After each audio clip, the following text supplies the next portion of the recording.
was a comment that was made on Facebook the other day about being a submissive woman. They were saying that a submissive woman controls her man, and I agree with that.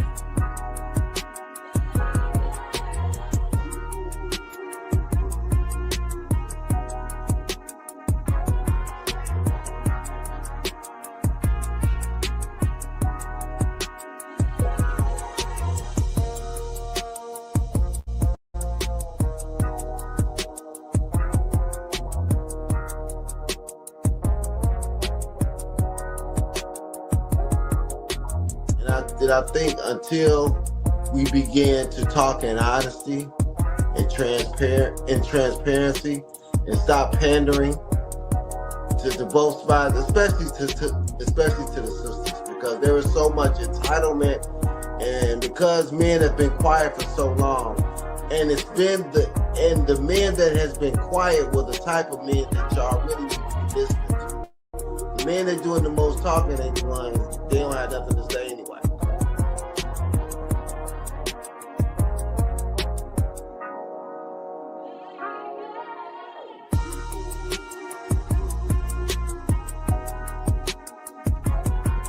What's good? What's good? It's your boy Quay Price, man, holding it down for Kandid Konvos. Definitely check us out every Wednesday night, 8:30 Eastern Standard Time.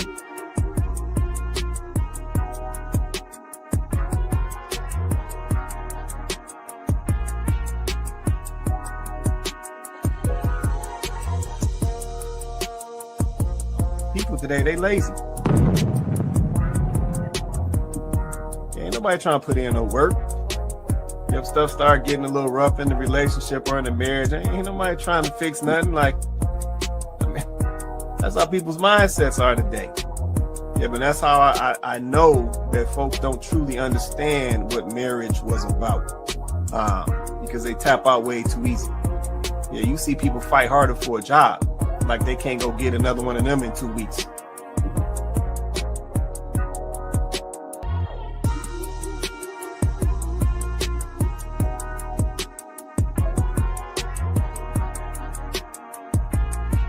Yeah, she's talking about these guys coming to these foreign countries and sourcing out these foreign women because they possess these character traits. Yep, they're more cooperative when it comes to a man, or they're more cooperative when it comes to a marriage and a relationship. They're more, nurturing forward when it comes to a relationship. They're more I don't even want to use the word soft, but I'll use the word soft. They're softer when it comes to, these relationships and interactions with men and so forth. And like I said, we definitely got to be honest. We see a difference, right? We see a difference. And I think, Chloe and Tay made some good points earlier. A lot of this stuff is based around money over here in the West.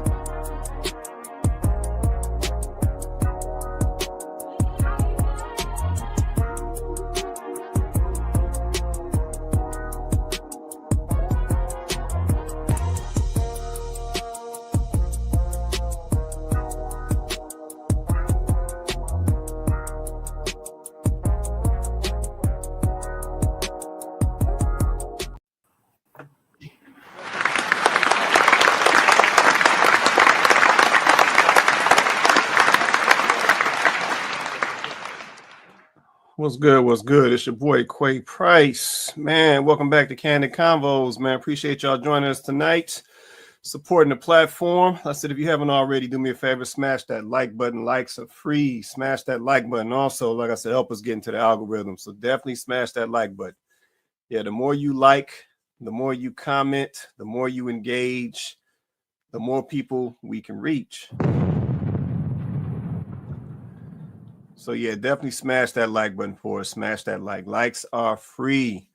Yep. Shout out to all of our supporters over on YouTube right now. Appreciate y'all. Shout out to all our Facebook people as well, holding us down.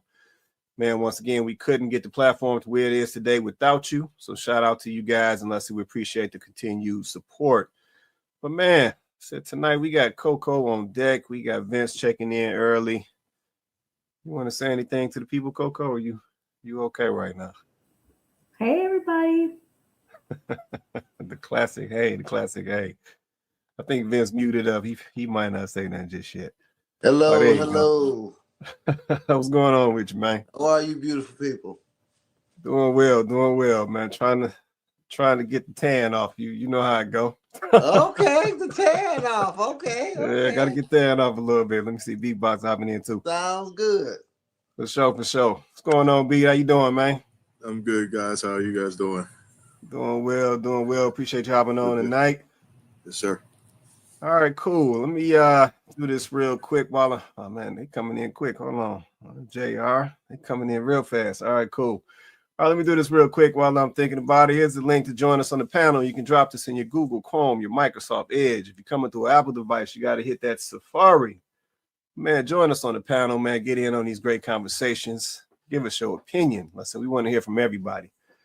In addition to the video feed here, we also had this link in the chat feeds as well. So you can catch it at the Kandid Konvos page on YouTube or Facebook. You can get it that way. But yeah, either way, let us know if you need the link if you ain't scared to get up here. I said, y'all see these great faces up here. Vince on deck, Beatbox on deck, JR on deck, Coco on deck. They ain't scared. So you ain't got to be scared either. Hit that link, throw your camera on, and let's get into the conversation. And you go ahead and, we all go in and bucket out. You know how we do. But I'll leave this up here for a little bit as we get into the conversation. See who's checking in early. See Donovan in the building. He said, what up, though? Happy Wednesday evening, fam. What's going on, Donovan? Appreciate you hopping on tonight with us. Shout out to Kenyatta in the building. She said, happy Wednesday. What's going on, sis? Appreciate you hopping on with us tonight as well. Let me just say this, man. Shout out to everybody who threw out the little happy birthday to your boy, man. We getting old out here. So I appreciate everybody who threw a little shout out. So we had to sit down for a minute. Y'all know when we sit down, everybody be mad. We get the comments. I get the messages. Where y'all at? What time y'all getting on? We had to sit down for a minute, but we back. All right. So I'm going to drop this link for a minute. We're going to get on into this conversation. So tonight we are talking. Black people need to grow up. That might be a long shot right there. Let me run that back. Topic for the night. Black people need to, I'm going to go and slide an F in there. Black people need to grow the F up. I'm going to put it just like that. So that's what we talking tonight. All right. So we got a few videos that came over. There's a couple of them. I think, let's see. Vince got something in here. IT got something in here. And we're going to go and start off with this first one right here. I don't like women anymore. I don't think that men desire us women anymore, us real women. I don't think that they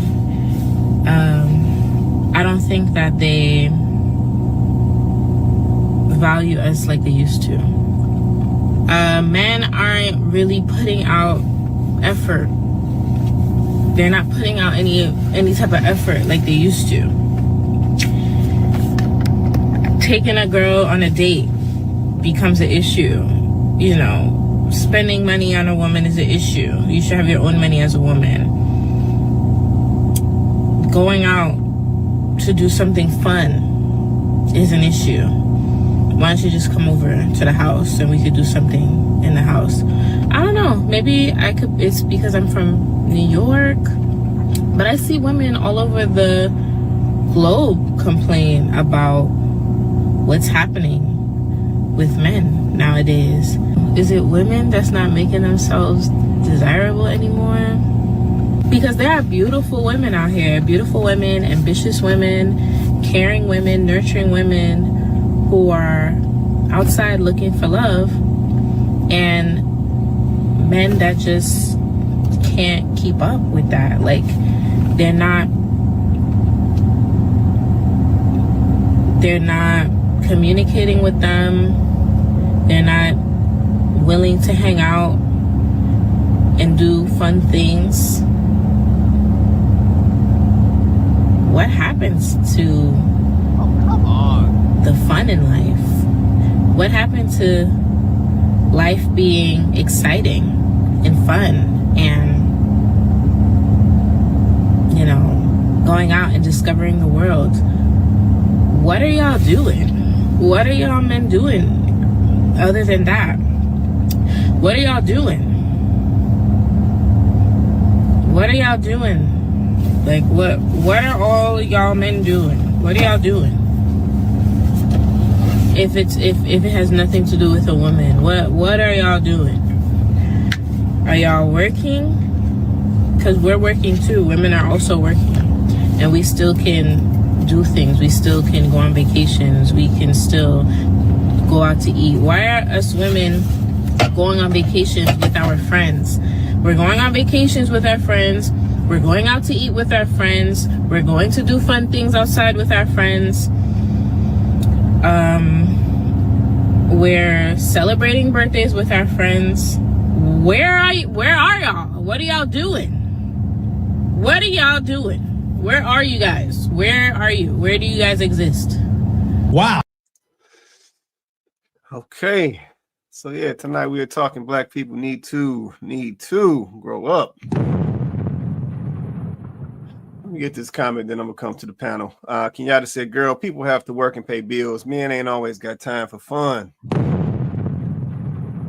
Yeah, that's real right there, Kenyatta. I appreciate that comment right there. Let's see. Donovan said the women for the streets are out in the streets. The humble homebodies are in the crib.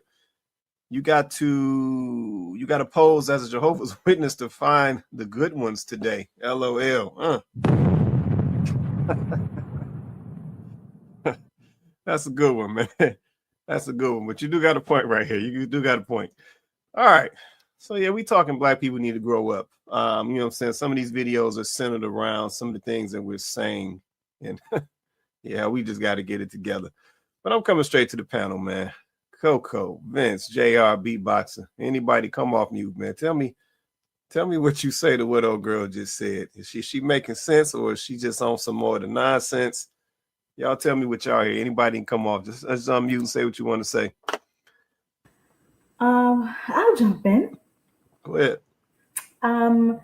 So I'll just kind of I'll go over a couple of her points, right? She said women are having fun with their friends. They're going on vacation with their friends. They're going out with their friends. And I would just like to inform her that men are doing that too. You know, men are just going to have beers with their friends. And, you know what I'm saying? They're watching the game with their friends. Men are still having fun. They're just not having fun with you. Men haven't stopped living their lives. They're no longer living their lives for you. See, at one point in time, a man's life might have revolved a little bit around a woman. But y'all messed that up. Y'all became undesirable with your bad attitudes, and you're so ambitious. You're so ambitious to the point where you're making men feel like, when do they have time for money? I mean, for fun. They're making money, right? You guys want them to have money. You're now telling men that they need to have it all figured out by 30. That they need to have all the money by 30. You need to tell them that they at least need to be on the track by 30. This is what you're telling them. Now, you don't have it all together by 30, but you're telling them that they have to. So when will they have time to have fun? When do they have time to have fun? They got to figure out how to make money. Let's just go there. When do they have time to go to school? If you're telling them they have to have it all together by 30. You're talking about black men and men in general aren't enrolled at the same rate as women. Well, when are they supposed to have 4 years? They don't have 4 or 5 years to just go to school. Because you're saying they have to have their lives figured out by 30. So when are they supposed to go to school, have fun, and make money? And have it figured out by 30. I mean, we all have 24 hours, but, you know, let's just be so for real. Like they have to sleep at some point, right? I mean, I don't think that sometimes when we say things as women, we understand what we're actually saying. You can't say you want an ambitious man, but then he's supposed to have all this time to have fun with you. Make it make sense. And then she talked about there's ambitious women out here, they're nurturing and they're caring and all of this and all of that, right? But then she turns right around after that and says men can't keep up. That's not nurturing. That's not caring. That's not considerate.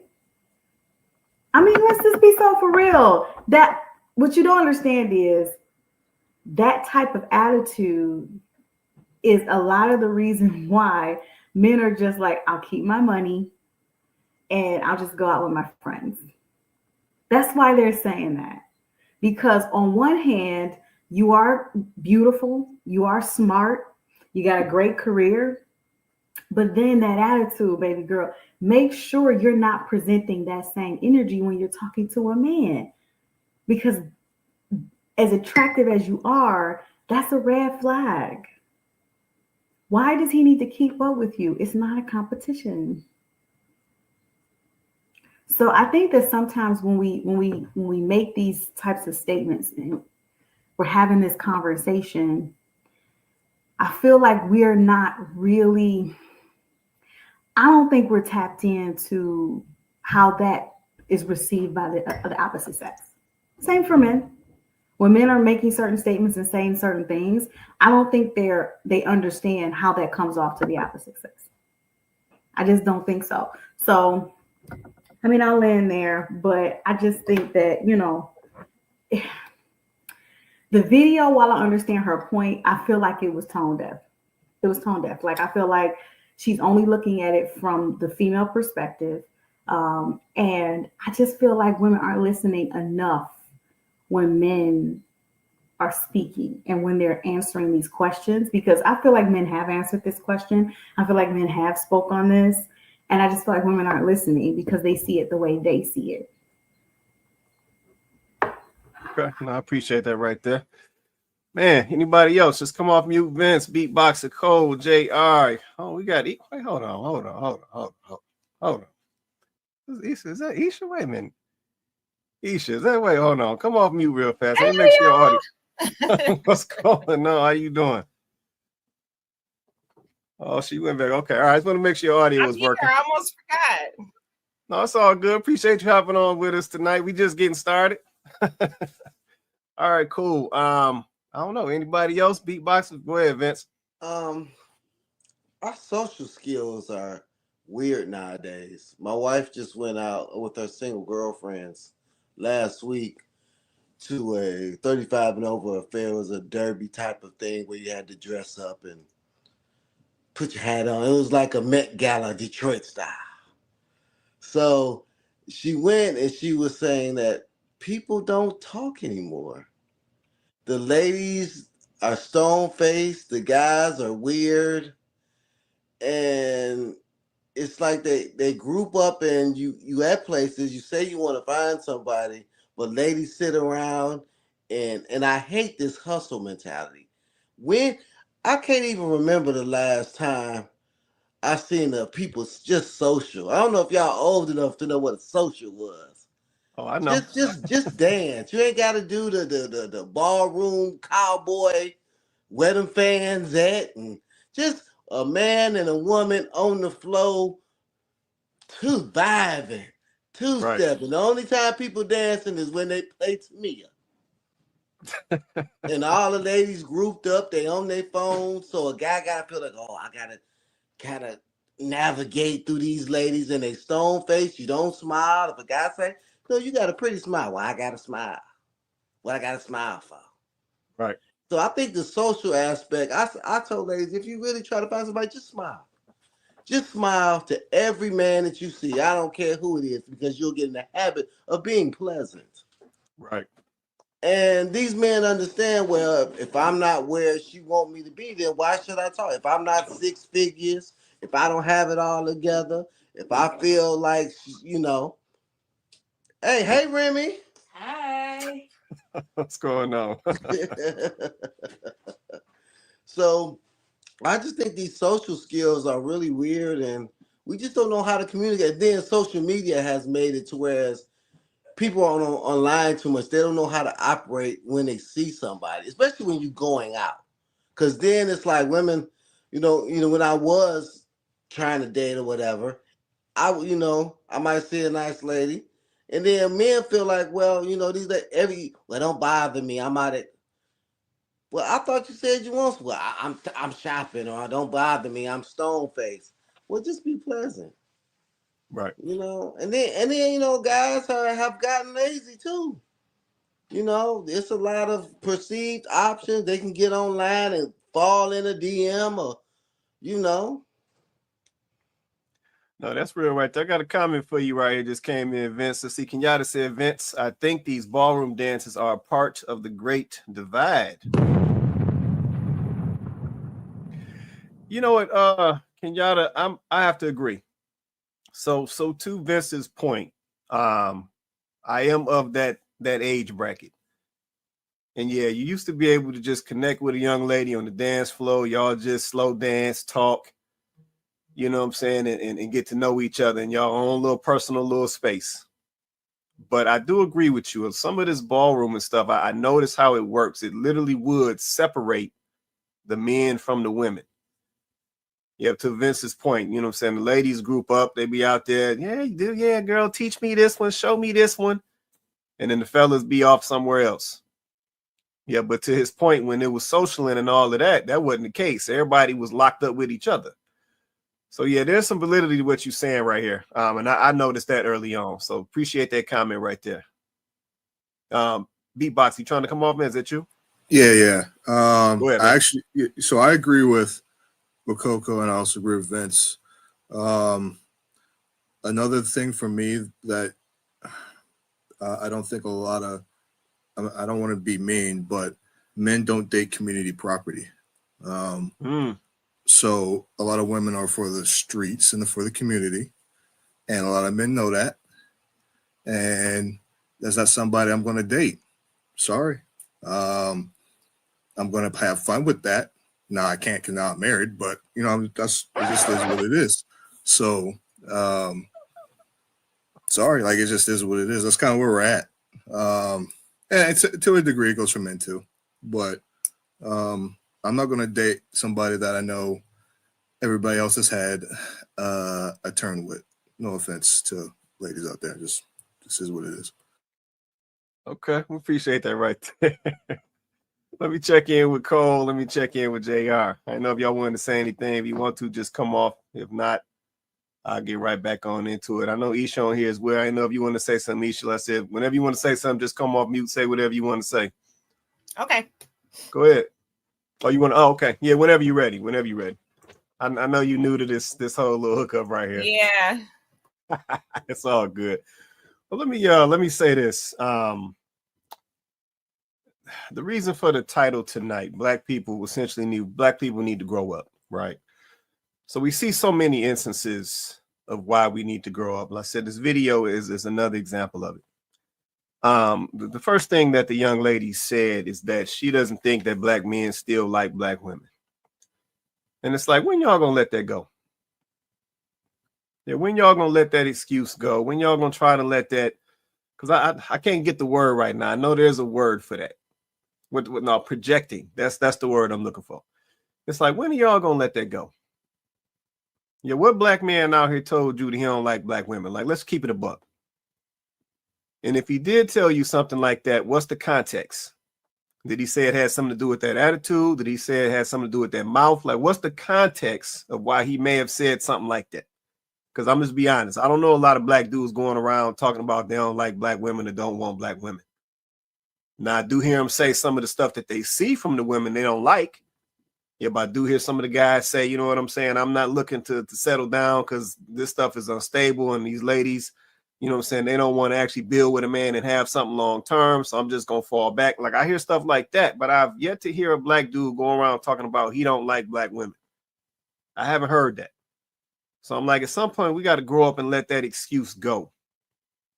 Yeah, maybe you interpret it that way or feel that way because it's you. Yeah, maybe that needs to be the first consideration versus talking about what black men don't like. Because we all know that most of the time, y'all don't ask us. Y'all don't ask us what we like or where we stand with it. Y'all just make assumptions for us. Or then better yet, y'all will tell us what we like and don't like. And most of the time, y'all get it wrong.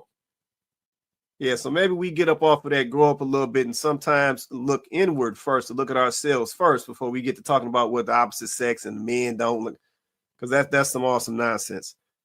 The other thing, a couple points that the young lady made, that she said, it becomes a problem with a black man when it comes to, taking a woman on a date. It becomes a problem, when it's got to do with some money. It becomes a problem when it's, about having some fun. And I'm like, once again, where you getting that from?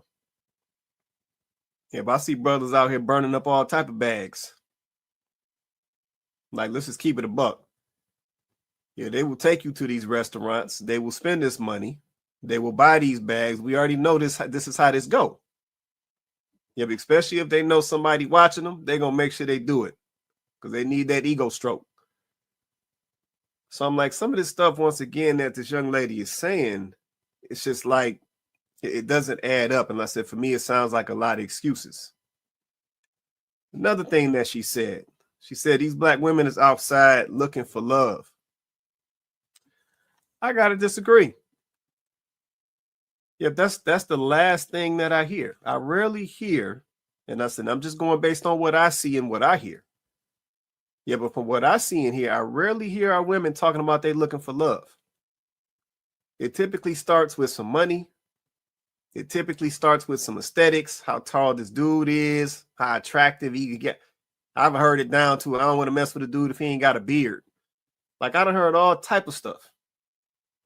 But then the young lady want to try to frame it like all these women just out here desperately looking for love. And I'm like, but that don't sound right according to what you're saying. Y'all out here in the streets having fun. Y'all taking trips with the girls. Y'all brunching every other day. Girl trip this, girl trip that. So I'm like, where's all this time that you got all this time you looking for love? I'm like, that don't add up. And then the last point that she made, and I said, this is why I know we got to grow up. In this particular video alone, she said fun at least 3 times. And I'm like, guy, you're killing me right now. It's like, at what age? I understand living life. I understand enjoying yourself. But it's like, at what age are we going to stop depending or prioritizing this fun so heavy?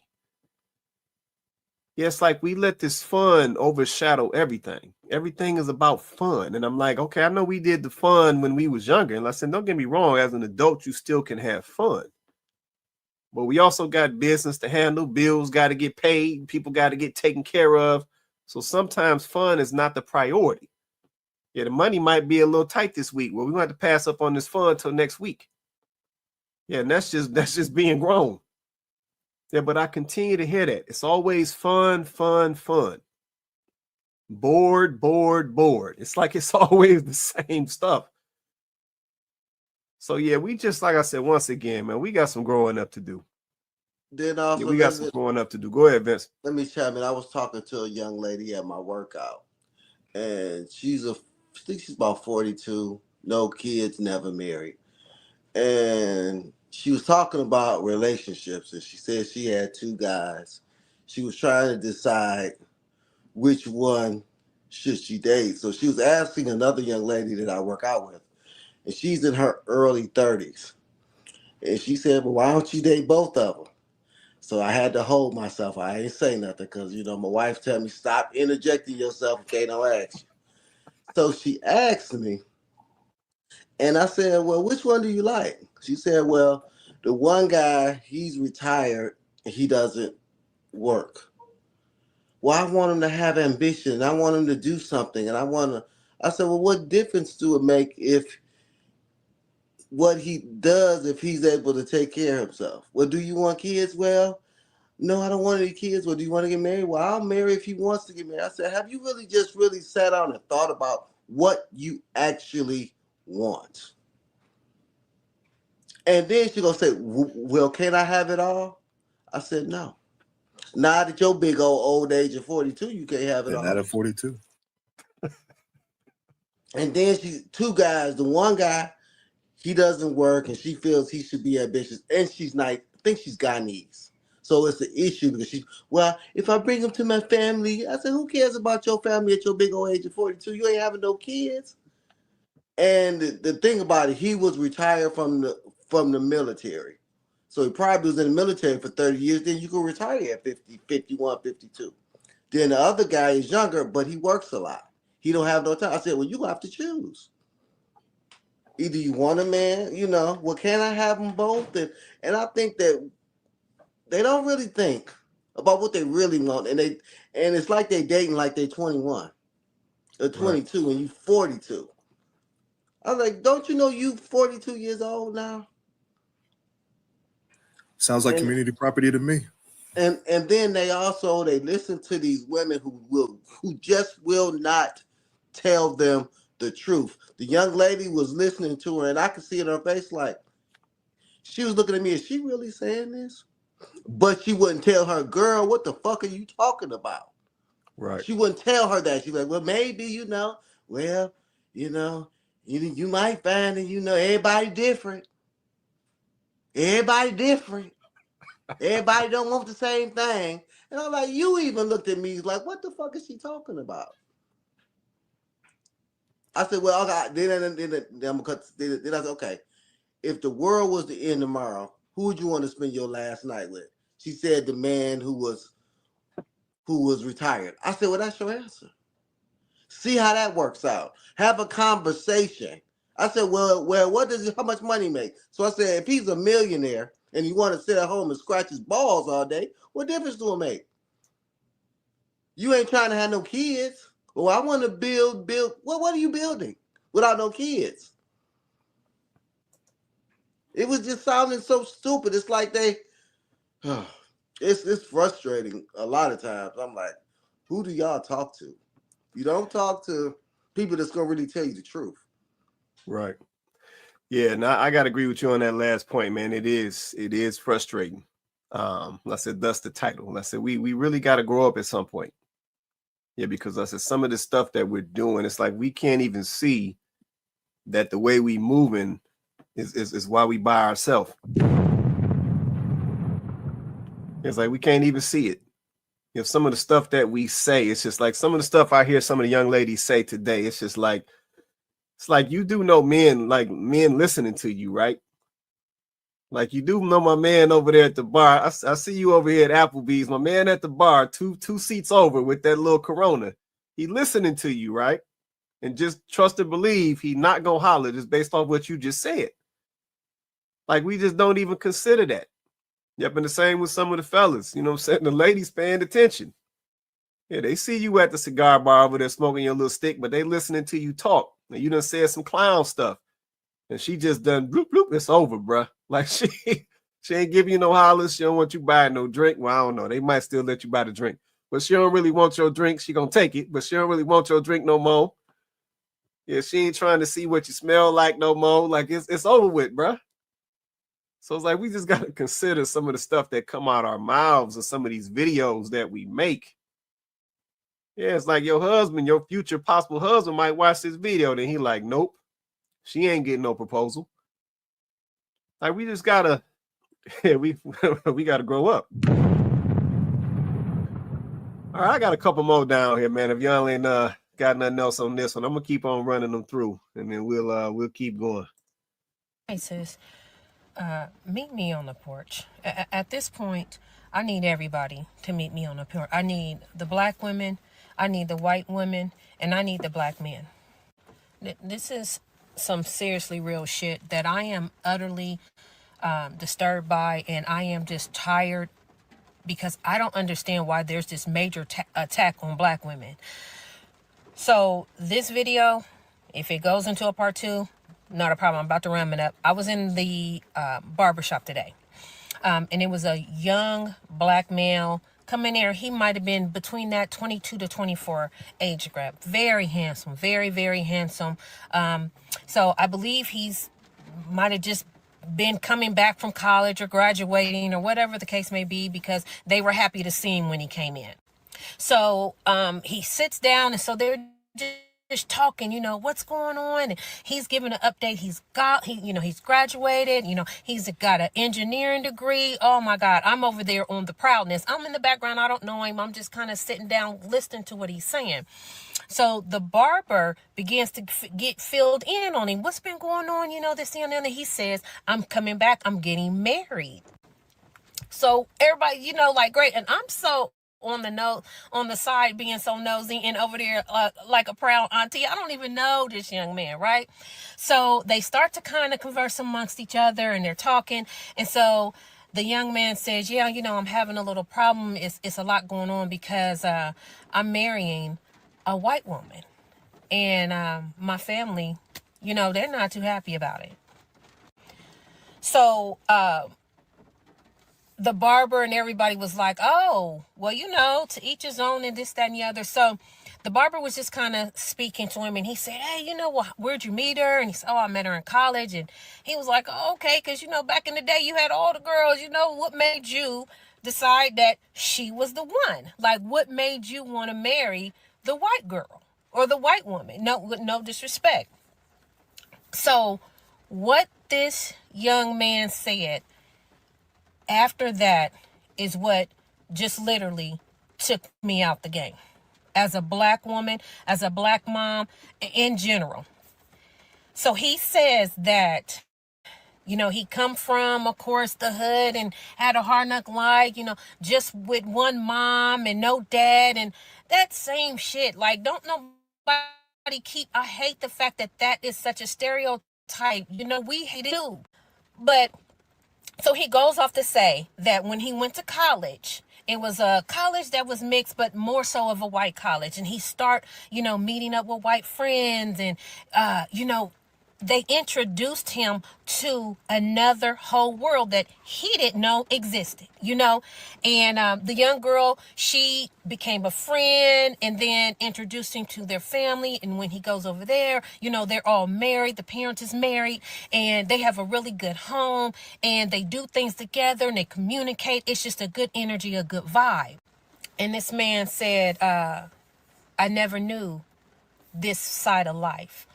My life was always loud and chaotic and always disruptive with my family. So the young man said, he would go over there and they would go on vacations. They would have Sunday dinners. When they had cookouts, there was no fussing, no fight, no arguing.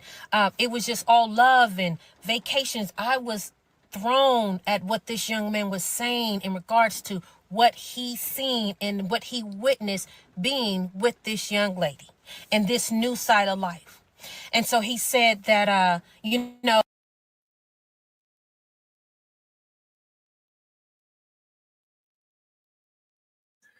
Yeah, and I'm gonna hold it right there. Let's say I know sis, you running off for a little bit. I don't want to go too long. All right. Let me get this comment then. I'm gonna pose this question. Let's see. Mouse doing something. Let's see the young man. Let's see. Kenyatta said the young man saw peace. Okay. All right. I'm gonna leave it right there. I see Beatboxer. He look like he queued up something. I don't know. Beatboxer got this look on his face. Beatboxer, do I need to pose the question or you just about to come off mute, man? What's going on? JR, I see you hot too. Let JR go. Let JR go first. Let JR go first, brother. You're on your own. I ain't got no what girl no more. No. You went off mute. You went off mute. No. I'm just gonna help you out. Just no, you're on your own. Yeah, I don't mind about that. I could be on my own. I'm cool with that. Yeah, this is like a tale of the oldest time. Look, I mean I didn't time, Beatboxers, your time to shine, and what they said, man. So I didn't grow up, and my family, especially my father's side of the family, is pretty white. Let's put it that way. Like it's like most of my family members on my dad's side are married and all that. But on my mother's side's chaos. So I got both. But both my parents are married, so I got to see that. But I mean, I get it far too often. A lot of black men and young black men, when we talk and we get together, this is a conversation we have. That a lot of times, if we have experienced something outside of ourselves, it's usually a little bit more peaceful. There's a lot less chaos, and I know it's it gets real tricky talking with black women about it because they get, well, what are you trying to say? What are you trying to say? Like, listen, I'm not saying all y'all. I'm just saying there's just too many where like I can't be. It's not peaceful. There's a lot of stuff that's crazy stuff that goes on. That, and to be fair, I've said this before that some of it's because black men don't stand on business. A lot of black men will allow disrespect and the chaos to happen. So, versus trying to stop it and saying like, hey, setting boundaries with people. So a lot of that, to be fair, is a black male problem. But as a black man who's married to a white woman, I have to concur with the young man at the barbershop. It's just different.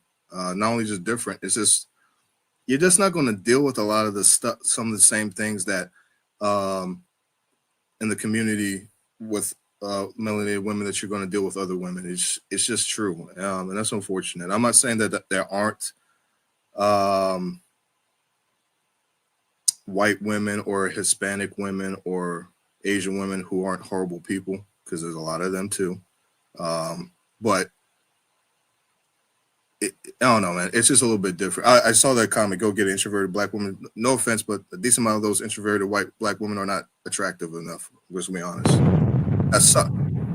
That's something that we don't want to talk about. Just like, geeky black men that say, oh, he a geek, right? He's a nerd, right? Educated lame, right?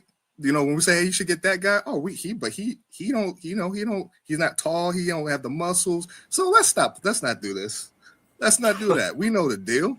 Let's stop. The introverted, nobody wants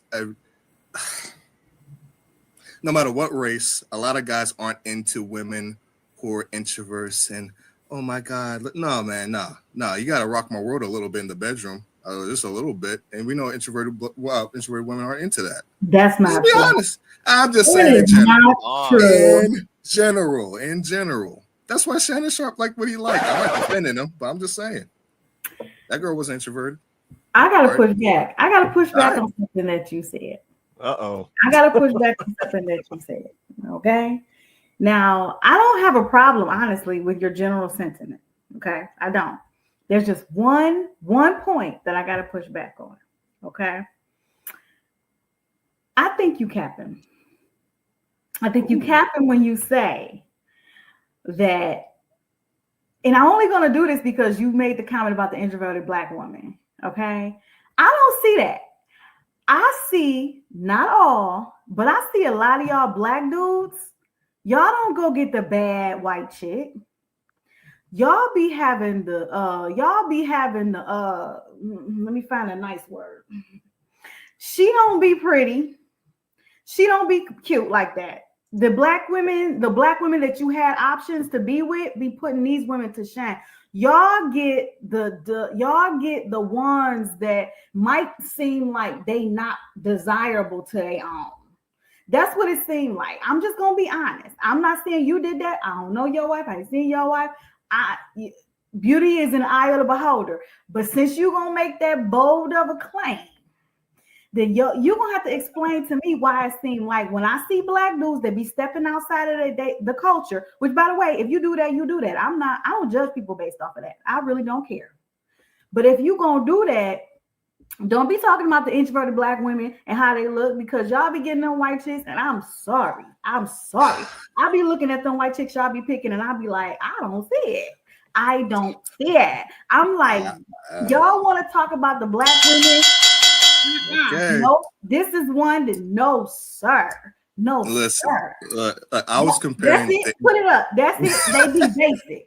They be as basic as they can come. Now, when you want a black chick, though, black chick got to be stacked. Okay, she got to be a brick house. But then Becky can be basic. And I just want to know why. Why is the standard different? Why Becky can be flat? She can be pasty. Becky can be all kinds of red in the face. Becky can even have a little, she can have a little hip action, and it ain't the hips that curve either.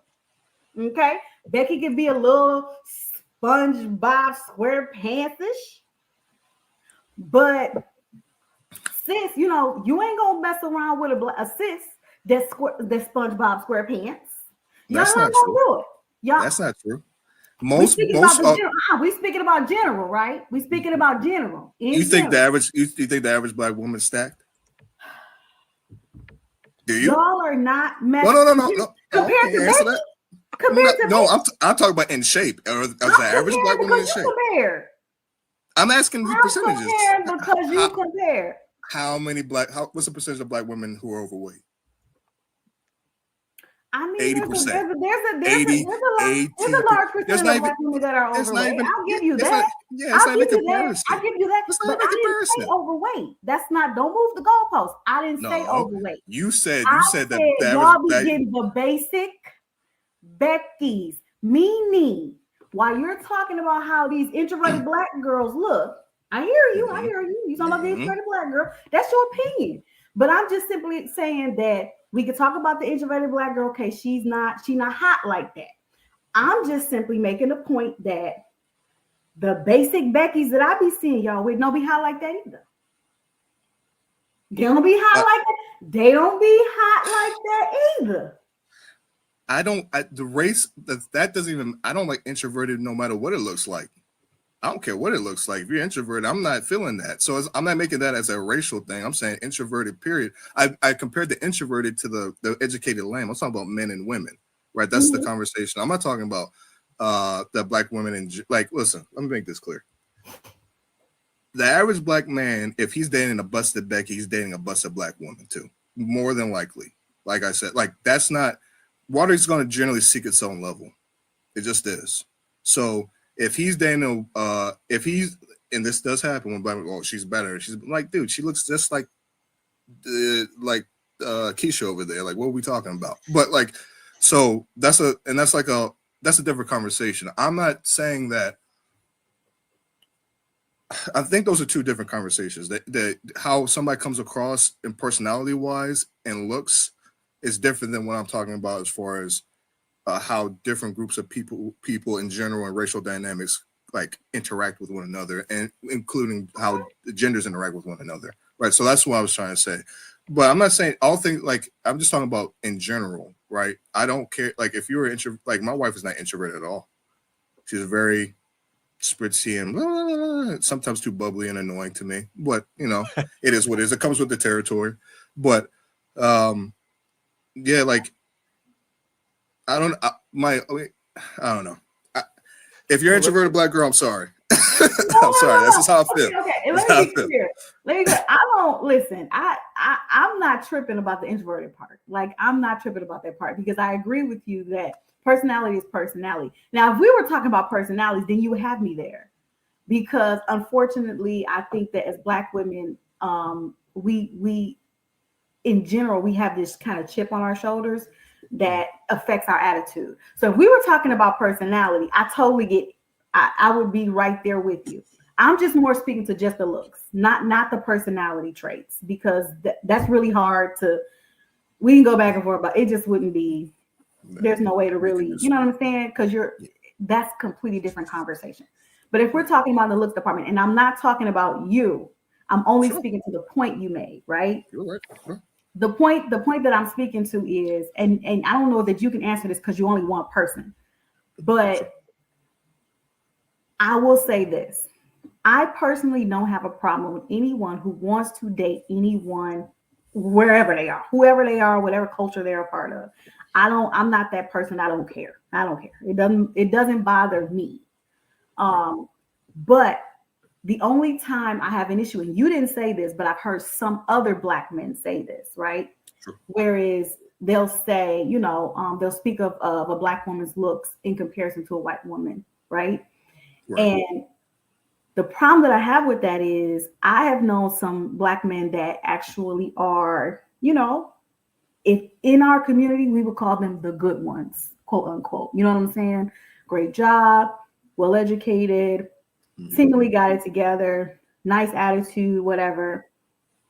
And they'll decide to date outside the culture, which once again is fine.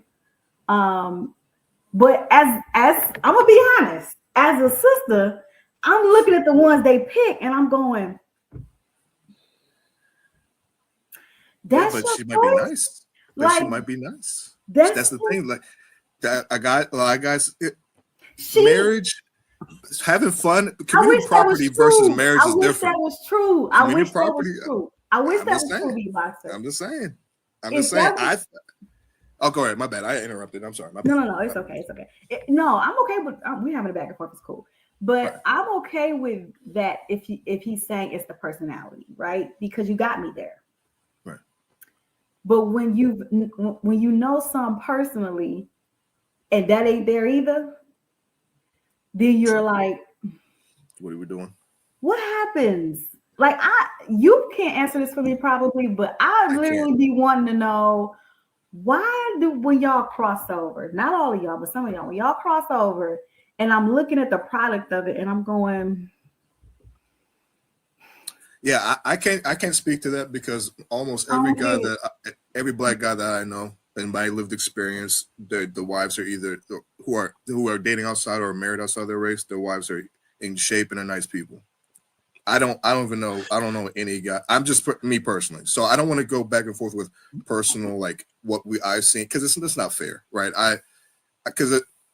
We just can't have a conducive conversation. I'm like, well, I don't see that, right? Because there's no real way to like kind of like fact check that. Which one's looking like this? Which one has a stupid it's just hard to do that. So right. So let me tie it back real fast. I say because we talking black people need to grow up, right? So I think once again this subject falls in that space. Yeah. So is this a space where black people need to grow up?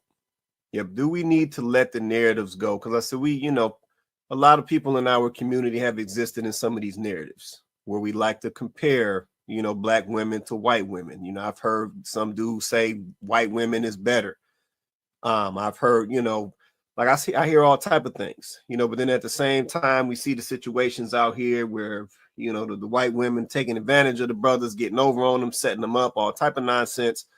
But then I'll still hear in instances that white women are better. And I'm like, is it a white versus black thing? Is it just the person with the right personality, regardless of what color they are, the one that's attractive, regardless of what color they are, what race they are? It's like, is this an area? Because I said, we use this. Yep, I've even seen some of our women compare us black men to white men. Oh, this white man is better than you. He got more money than you. He more successful, this and that. But then I hear stuff on the flip side. Oh, well, this brother, he's better than the white man because he laying it down in the bedroom and he this and that and blah, blah, blah, blah, blah.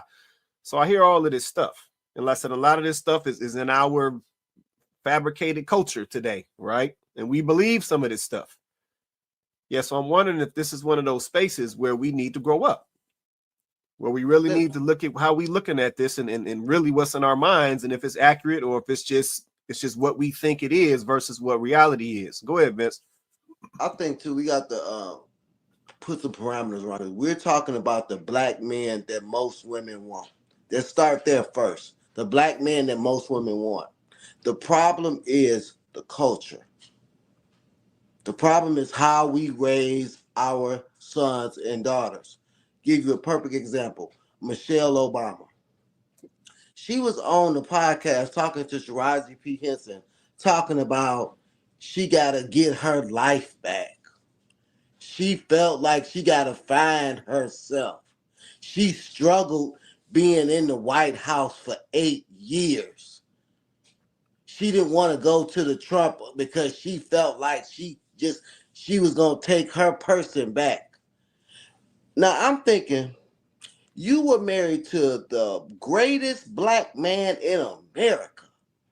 Sitting by his side, you can really do whatever you want to now. And that still wasn't enough. She was the only one there who wasn't with her husband. The only one. And he called Hillary, what? Thieving Hillary or crazy Hillary?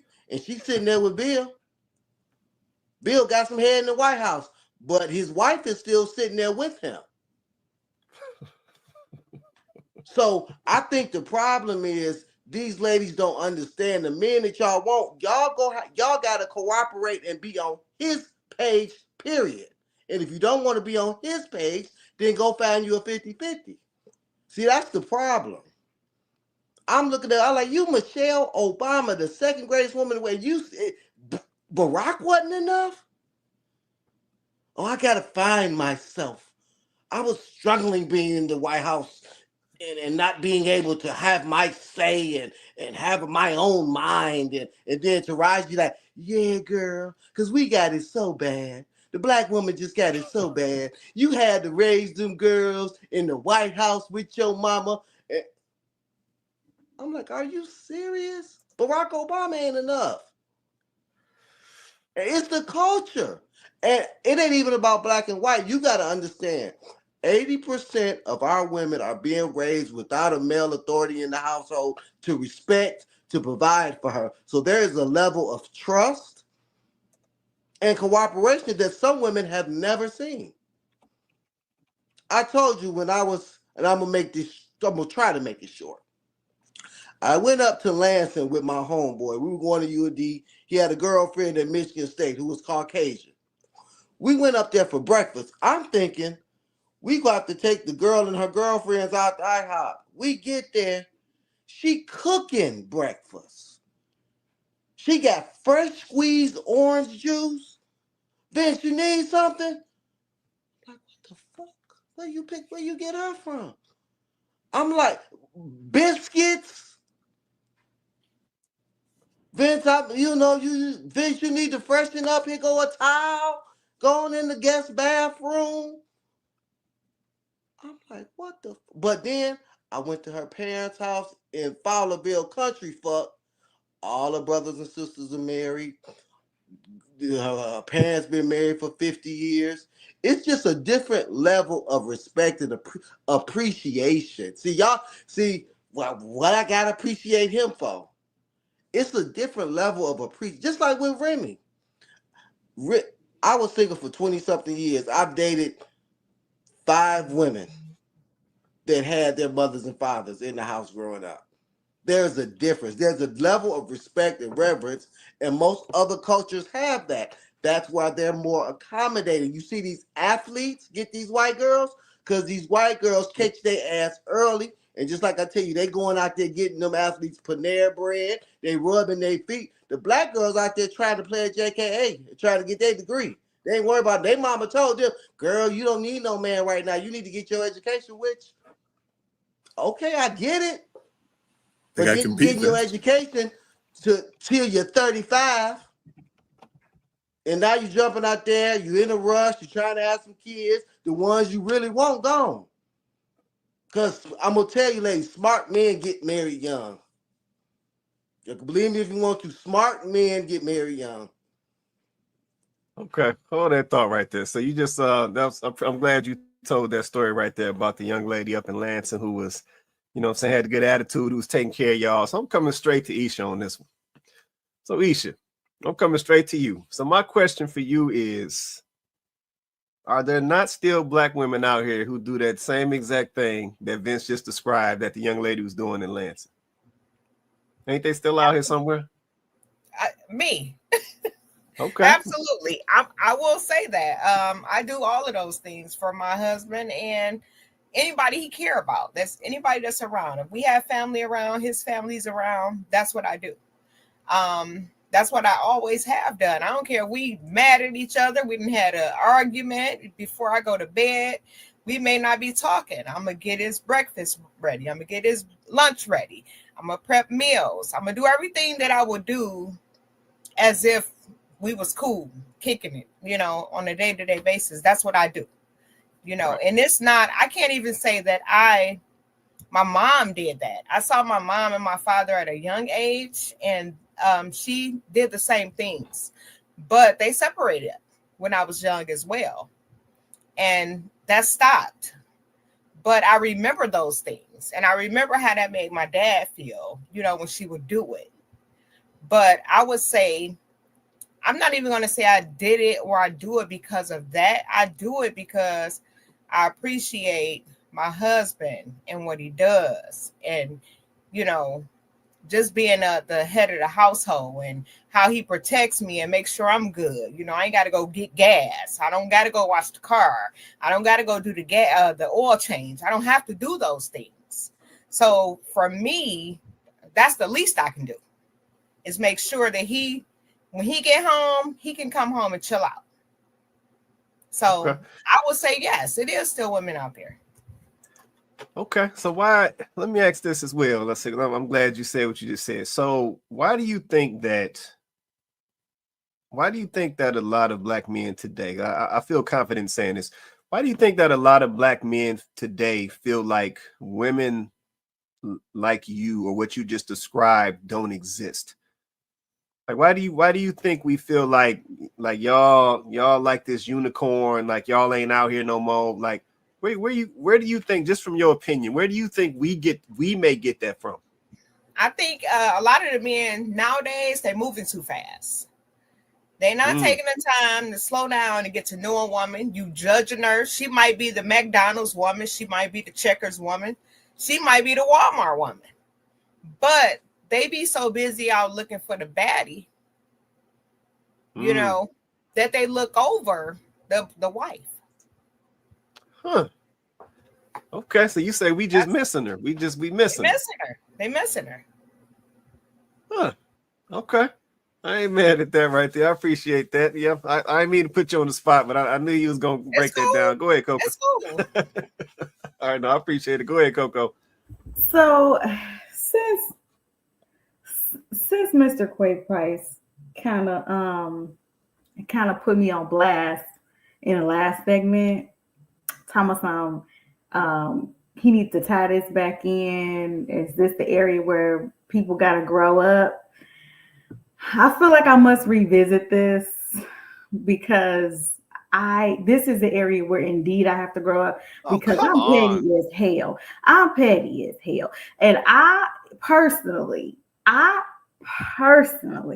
still feel like I don't agree with the fact that y'all, the cream of the crop, y'all be the cream of the crop in the community, got yourself together, you know what I'm saying? And then y'all pull up with Basic Becky. I don't care. I'm petty. Oh, come on. I'm looking at you all kinds of sideways. Okay, I'm just gonna let you know. I'm not looking at you sideways because you stepped outside the community. I'm looking at you sideways because I'm like, she should have been 10,000. That's what she should have been. She should have been at 10,000. That's how I feel. Y'all can feel how. Look, you can agree or disagree with me. No, but most men are not married to a 10,000. Most men are not married to a 10,000. You can disagree with me. It's okay. I'm okay with that. But you're not gonna change my feelings on this, because I feel like if you stepping outside of the community and you ain't married a black chick, then she should be. All right, Coco. Remember, Travis. Travis Kelce was dating that black girl, and she was really, really attractive, right? Remember that black girl that Travis Kelce was dating, and she was really hot. Guess who he picked? A stick pole called Taylor Swift. Exactly. Because she's nicer than her. She's nicer. Yeah, she is. She's nicer. She's happier and bubblier, and I guarantee there's a lot of peace. Taylor Swift's giving him a lot of peace. You can't make this shit up. She's giving him a lot of peace. People that are a much different level. We are talking about people that are on a much different level than we're on, right? Like, I have a different theory about why he ended up with Taylor. Same reason why she on every jumbotron every time she go to an NFL game. There's a different reason why he picked her. He didn't just pick her because she was nice. On base what they he like. Did not. Okay. Like to tingle. Men like to tangle. Men like to tangle. I'm sorry. He didn't pick her because of that. Because from what we hear about Taylor, she actually ain't nice. But we'll go in and we'll just leave that where it's at. So. But Coco, like most men that you will see. Hold on, Vince. Let her get this out, Vince. Then I'm gonna come to you, man. Let her get this wrap. Go ahead, Coco. So, like I was saying, this is clearly an area. I can see that this is an area where clearly I have some more growing up to do. Okay, because I am petty boots. I just personally feel like she should be a 20. Y'all not gonna change my mind about this. You're not gonna change my mind. And this is why.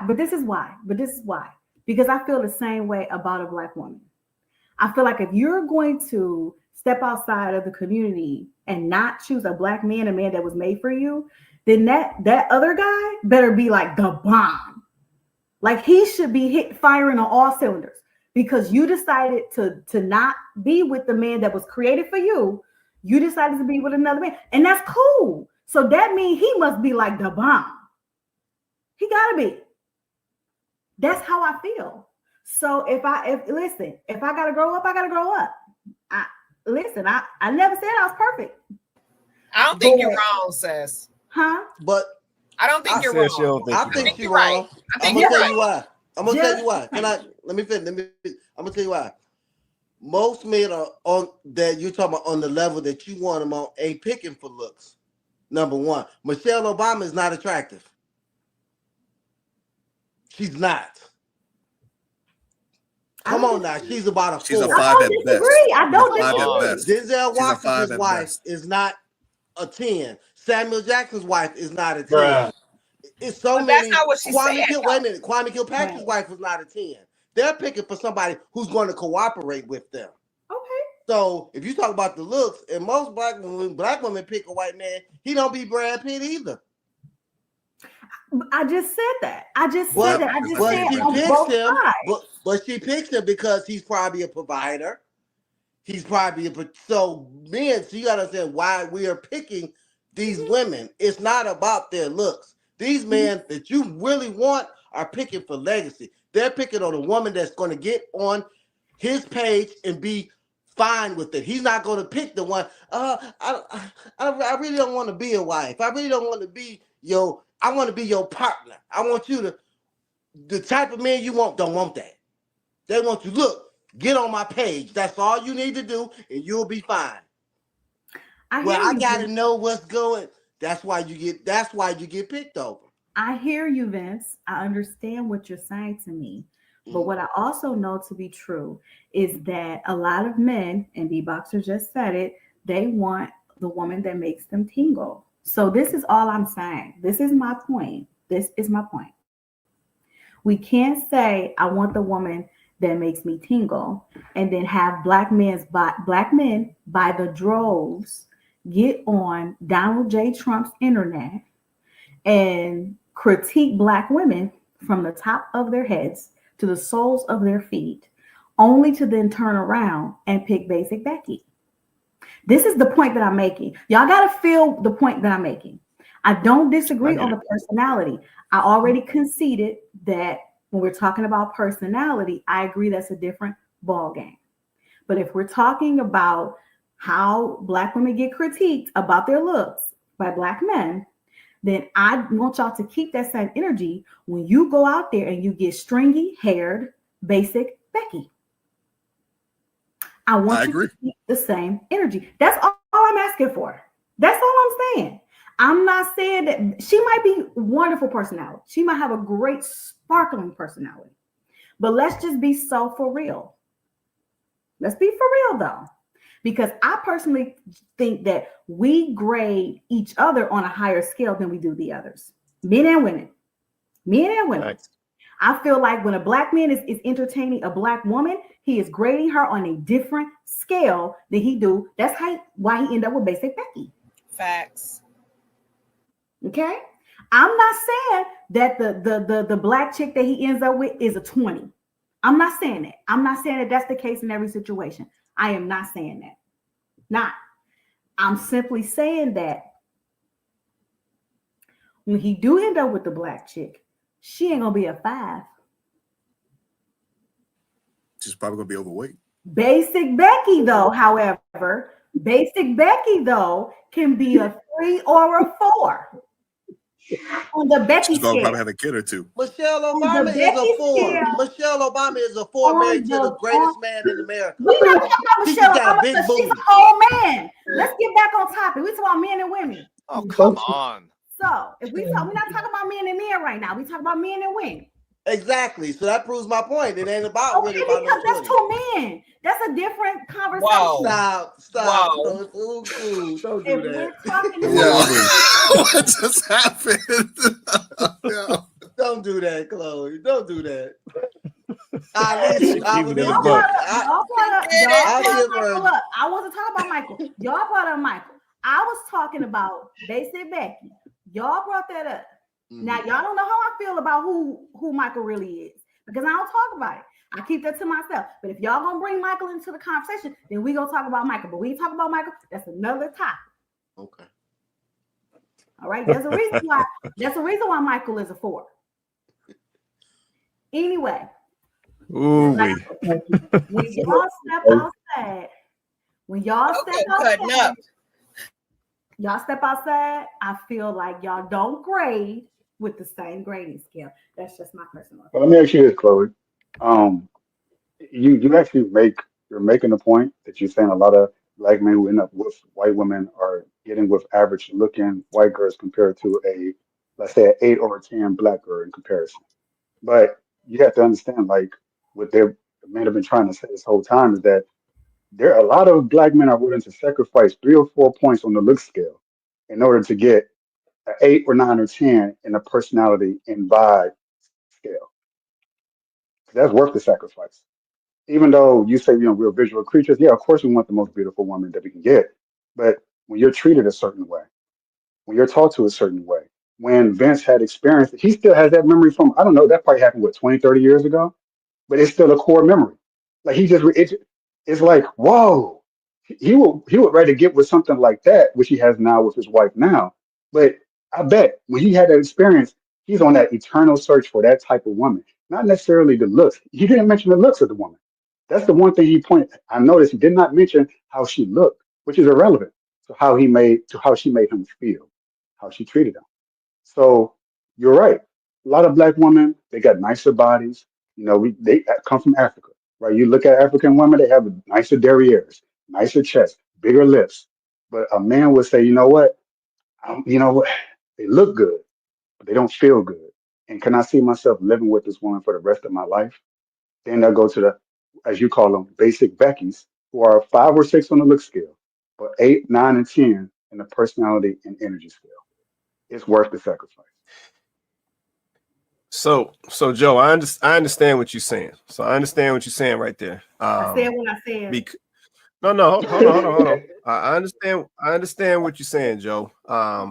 You making a valid point. I think we still have to maintain the context, though. If I think what Coco was saying is that's not always what's happening. And I think what she's also saying is a lot of those women that we're saying are maybe more basic in the looks, but they're so much nicer in the personality and the treatment. That's not always the case as well. So I think what the issue is why can't we search for that in somebody that looks like us? Why do we present it like that only exists, or it's so much easier to find that in a different race? Yeah, I think that's the issue.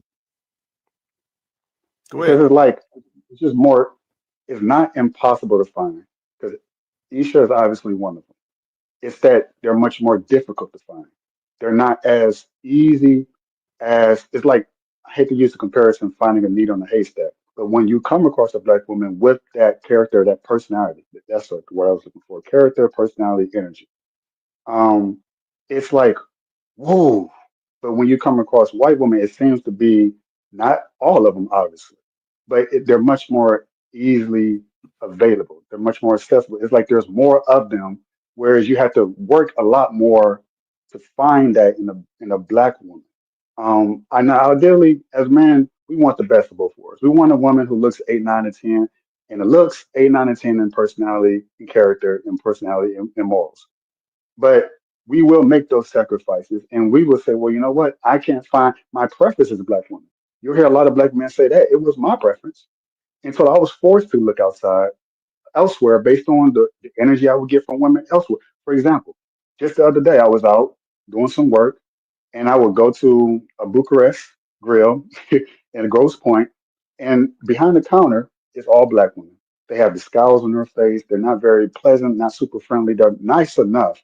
They're doing their job. But then I go to a little bit further away, just 1 mile down the block, and it's ran by all white girls. And the energy, the way they're treating me is different. Now, it's not that those white women look better than a black woman. In fact, black women were more attractive physically than the white woman I met. but I felt more drawn to the white woman who was much more pleasant, much more smiley. It's just like an energy that comes with it. Even if they're just doing their job, they're doing it exceptionally well. So even if they're pretending to like you more, it feels better. So and yeah, we come across those who are black, absolutely. But when we do, you see a lot of them. They get snatched up. They get snatched up real quick. It's just that they're not in that same abundance that I would experience observationally and from my own experience and from a lot of black men experience that I know as friends. It's just they're just easier to find amongst, and not just white women, but other ethnicities of women. But when we find them in a black woman, man, we snatch them up. Oh, was she? Wow, she's not like that hood, that guy in the barbershop. Wow, I actually found, I'm gonna marry her. She's the one. That's what Vince did. So you see, it's not that they don't exist. How prevalent are we likely to come across those type of women who look like us? It's not as often as I would like. But Joe, but see, you just made my point. I don't know if you caught it. So you just gave an example, a reference, and you said she's not like that hood chick. See, that's conditioning. Now, Isha just talked about this. She just talked about the fact that that woman that we talking about we can't find, she might be the hood chick. Yeah, she might be working at Walmart. She might be working at Checkers. But you see how we unconsciously think those things? This hood chick, this ghetto chick, she for the streets. Like you see how we just unconsciously think that, and we don't even catch that we do that. So see, do we ever consider that maybe that conditioning that we have is kind of jading how we Reality. see some of our women, and that may be why we can't find the women that do some of these same things that we think that we gonna get from these other races. See, we got to consider that. That's wrapped up in there, where we don't acknowledge that. Yeah, but it just takes place in our subconscious. We just move day to day, and we move how we want to move, but we don't even realize that that's how we feel when we see one of our women working at, like you said, at the Bucharest, and you said she had the scowl on her face. They might have just pissed her off. We ain't even consider that. But it's like she reminds us when we see that face, she remind me of this little hood chick that pissed me off a couple weeks ago. So I'm just gonna go ahead and label her up and move on to the next one. And see, that could have been the one where we could have took 5 minutes to say, "What's going on with you, sis?" And she might have been like, "Man, these fools over here messing with me." And you might have been like, "You know what? It's all good. Let's chop it up." And that might end up being your wife. So I'm just saying, I know that doesn't apply to every scenario, but I think if we're talking about growing up, we at least have to consider that. Yeah, we at least got to You're saying consider that's a that. subconscious bias. So you're saying there's Say that well, and again. that's the part. You're saying that there's a subconscious bias, that there's a strong case for it, and I'm not disagreeing with you on that. And me personally, I haven't even thought about it until just right now. It's not like I go in thinking, "Oh, here we go again," or I see black women's face, but I already know what to expect. My mind is blank. I'm working. I don't care. I Yeah, I just want feel my you. food. So it's like it's an experience that happens outside of myself, but I'm not thinking in my mind how black women, how what I've seen growing up. I don't. I don't at least I do the best I can not to put them all in that same box as I've gotten older. The traumas and things like that. Again, and I've met a lot of black women who are like I guess the Beckys or whatever, in terms of character and personality, that they're darker skin color. So, and, but I'm not thinking to myself, oh, wow, I'm shocked. I'm just thinking like, oh, this is just what I like in the women. Just in general. I don't care what color skin they are. It's just it's if they so happen to look like me, they're not pleasant. I don't like them. If they look like White Becky and they like trailer park trash, I don't like her either. I've met a few of those like that. It's like, yeah, you too much air. You got you got all that ghetto talk. You talk, nah. I don't care what color skin you look like. So my mind is blank as much as I believe it is going into a situation with any ethnicity woman. And I like to believe that I'm giving every woman a fair shake. I let them show me who they are, but I'm not going to try to psychoanalyze every woman who I Oh, come come across who on. looks like me. Oh yeah, she might be having a bad day, and I mean, look, you doing your job. I'm supposed to care that you're having a bad day, or you're supposed to make sure that I'm walking out as a happy customer. If you don't like your job, leave.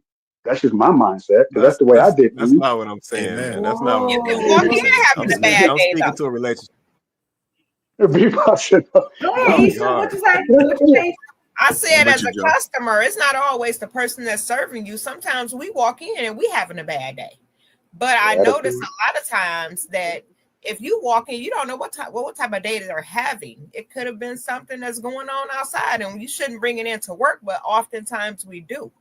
But just saying something kind or being nice or kind to that person may bring that down. They may be hyped up when you get in there, but you may say a couple of things to them like smile. And oftentimes they're going to smile. So you can't look at it that way all the time. We have bad days as consumers. They have bad days as customer service reps or whatever. So we have to look at it both ways.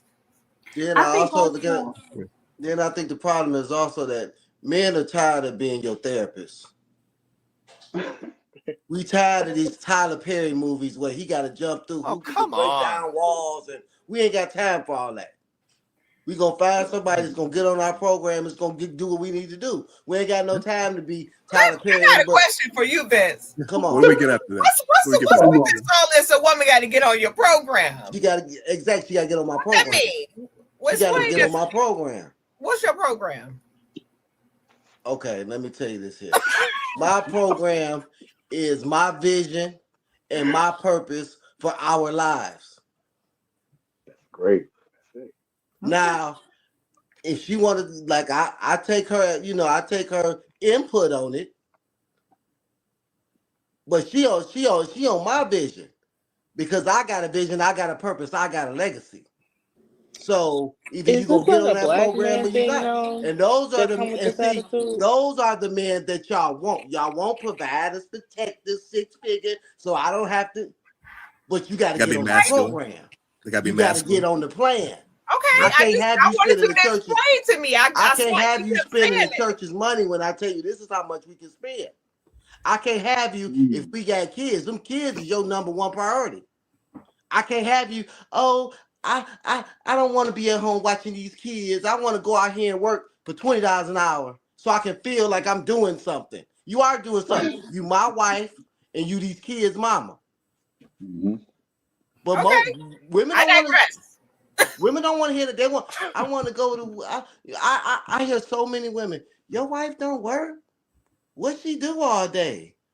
Really? She don't. She's fulfilling our purpose. Okay, And see, those are the men that you want. But see, I understand that so many women haven't seen that type of man. They haven't that's experienced true. that type of man. So the That's true. first thing they gonna go to is, girl, what if he leave you? Girl, you better get something on the side. Cole had a question she had a question I really want to hear her ask. She was asking it if she wanted to ask it again. It was an You said interesting Cole or question, Coco? Cole. Cole. It's Cole. gonna be a new. Go ahead, Cole, and I'm gonna come up to Coco after that. Go ahead, Cole. Can you hear me? Mhm. Yeah, I can hear you. Go ahead. Okay, my question is like I can understand getting on the program, but like it's kind of like the attitude behind it. Is that to me? I feel like that's like a. Unfortunately, I feel like I hear a lot of that just in our community. I don't feel like it has to be stressed so much with others, and I'm just wondering why that is. Like I get the message, but I just don't know why. I feel like in our community it comes with so much like extraness. I don't know what other words to say, but So I'm what you like I saying? get Like it. it's you saying like it's over the Because it's top, it's different. aggressive. Like what Because you Yeah, it's saying? different. yes. I'm like I get the message. I get what you're saying. He's a man. Yeah, we're gonna have a more assertive way of speaking. So it's not gonna be always like this sweet kind. Yeah, I want my girl to be on our program. I mean, honestly, if you heard him I'm speak not like that, saying that. You I mean, can be if he stern. spoke, if he spoke in that kind of like, gee, I want her to be on my, you would not take him seriously. So I mean, yeah, there's gonna be a little bit of tension there when you hear it. Oh my, but you don't disagree with what he's saying.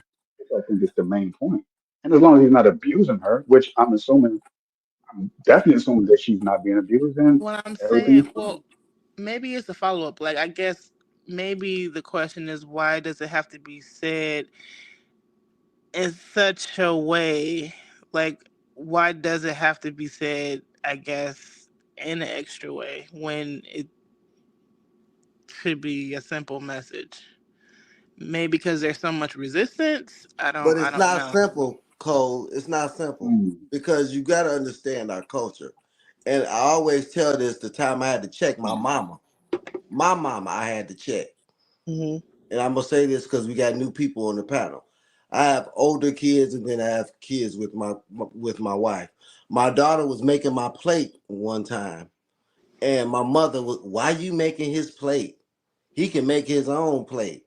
And I had to tell her, look, who else plate she should be making but her father, the one that takes care of her. Yeah, but I don't want her to be no servant to no man. This was my mother, who I would call and she would do anything for me. But she's trying to teach my daughter, don't serve a man. But Is the that thing black about it is woman, you right? gotta teach them how to serve the right man. That's the key. And since she hadn't served the right men, and this is my mama, I can say that she's died and gone to heaven because of the choices that she's made. She served the wrong one. So yeah, you shouldn't have served them.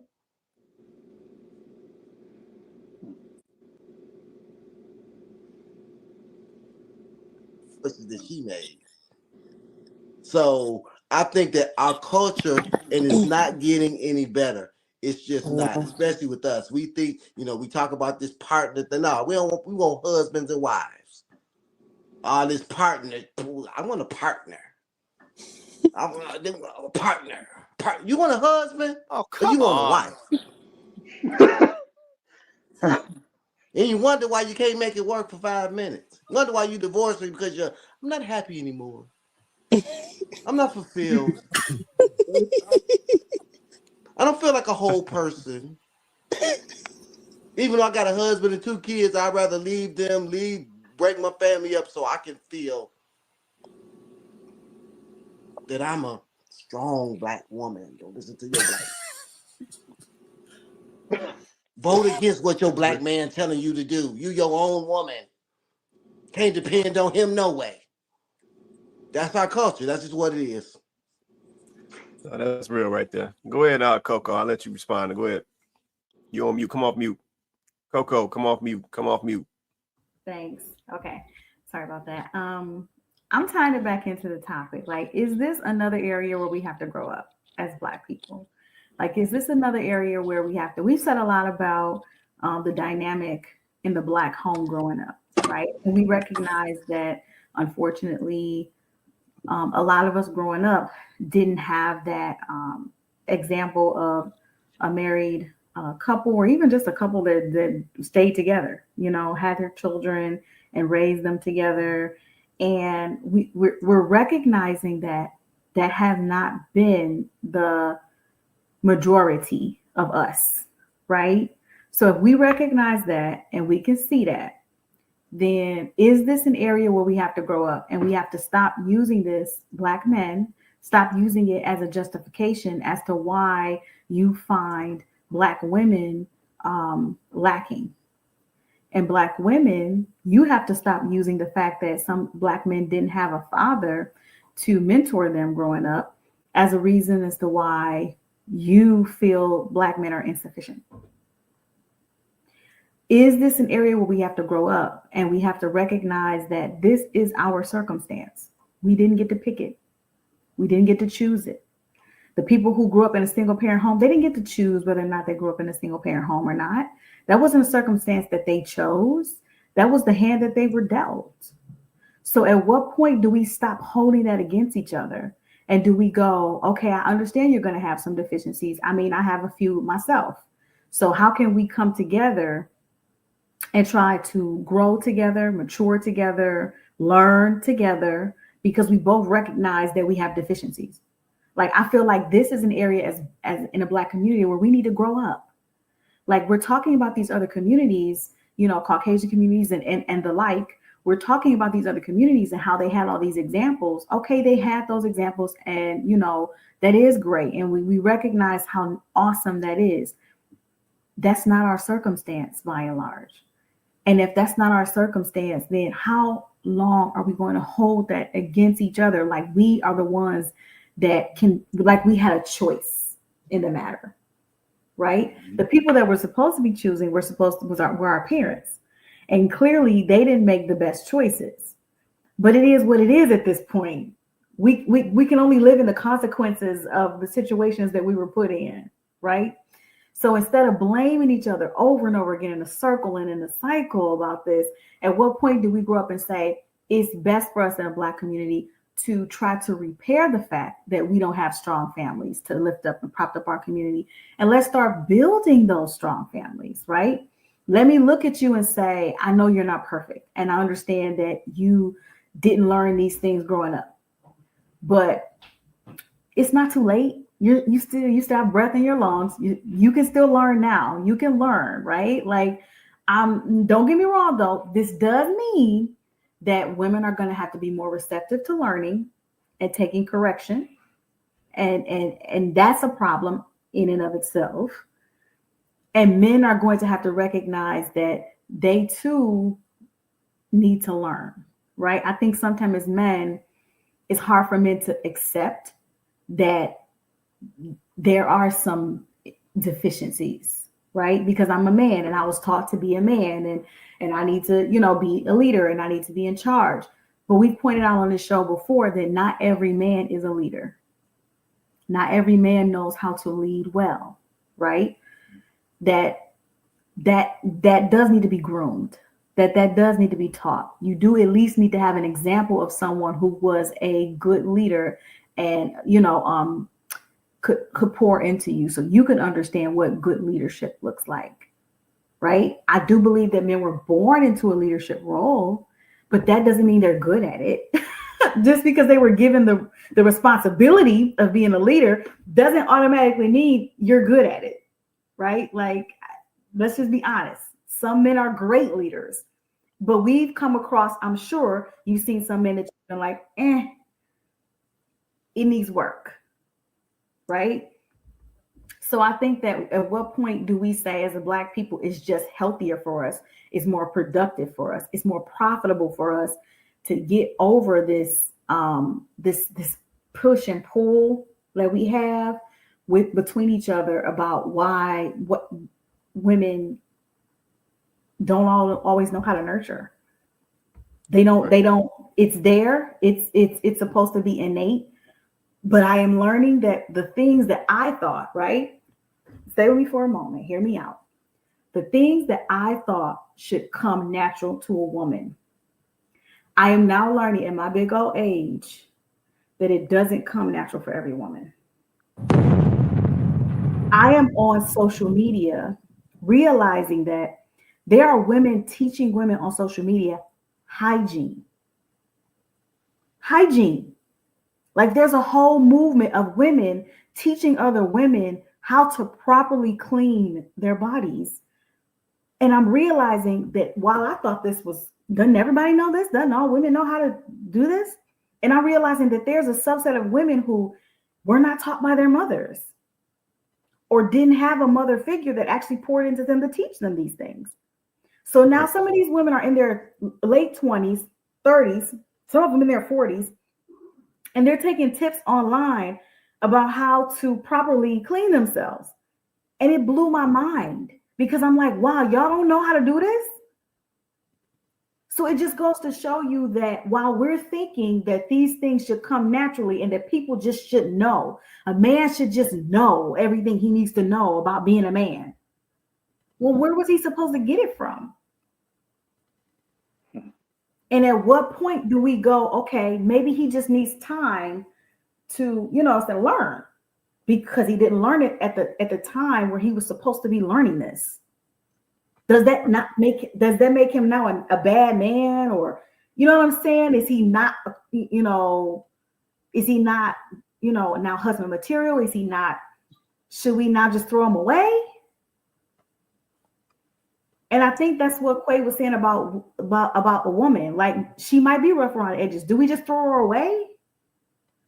Or if she's willing, can she be reformed? Right? Like, is this an area where as Black people, we have to grow up? Right. No, that's real. Let me let you get one in, JR. I saw you coming off mute. Go ahead, then I'm gonna hit the next video, man. Yeah, I was gonna say, yeah, Miss Coco made some great points there, and you know, for the longest, you know, we know that obviously there's been issues, obviously in the Black community and whatnot, right, between both sets of genders doing things to each other, pointing things at each other and whatnot, and I think the problem that we're having is that for the longest, you know, I don't know these generations, right? I'm 30 or 29, 30, right? So my generation, you know, we've been seeing a lot of things that have gone wrong in the community, right? And we've been speaking, voicing our opinions to try and make things right. You know, like I always say, we don't want to be like our fathers of the yesteryear, you know. We've seen the things that have gone wrong, the things that they've done, how they treated the women in our lives and whatnot, right? So whether we've seen it or not, cool. We're not going to be disingenuous and you know, not say that nothing happened. So we understand that as Black men, and we do give grace, a lot of grace, to the women in our generation. But the one thing is that we don't get grace from the Black women in our generation, on top of the disrespect. Now, I'll make the point again. A couple of weeks back, our great uncle sat here and he told his daughter, you should be resistant towards a Black man. So now, Miss Coco made a point about women being receptive. How do we overcome that point if we are speaking and we're saying, hey, we understand what's going on, we're willing to give you the grace, come back, let's start again, because like I said, we as men, we've acknowledged what's going on. One of the points was made about young men, you know, not being masculine enough or whatever it is, etc., etc., right? And Miss Coco made a point on that as well, in the sense of, you know, men battling their egos or pride or whatever it is. Men of today are willing to understand. Like I said, we don't want to go back to the yesteryear and be like our fathers. So why can't they see this, that we actually want to make things work? But like I said, there's people that are in women's ears and telling them not to be receptive towards Black men.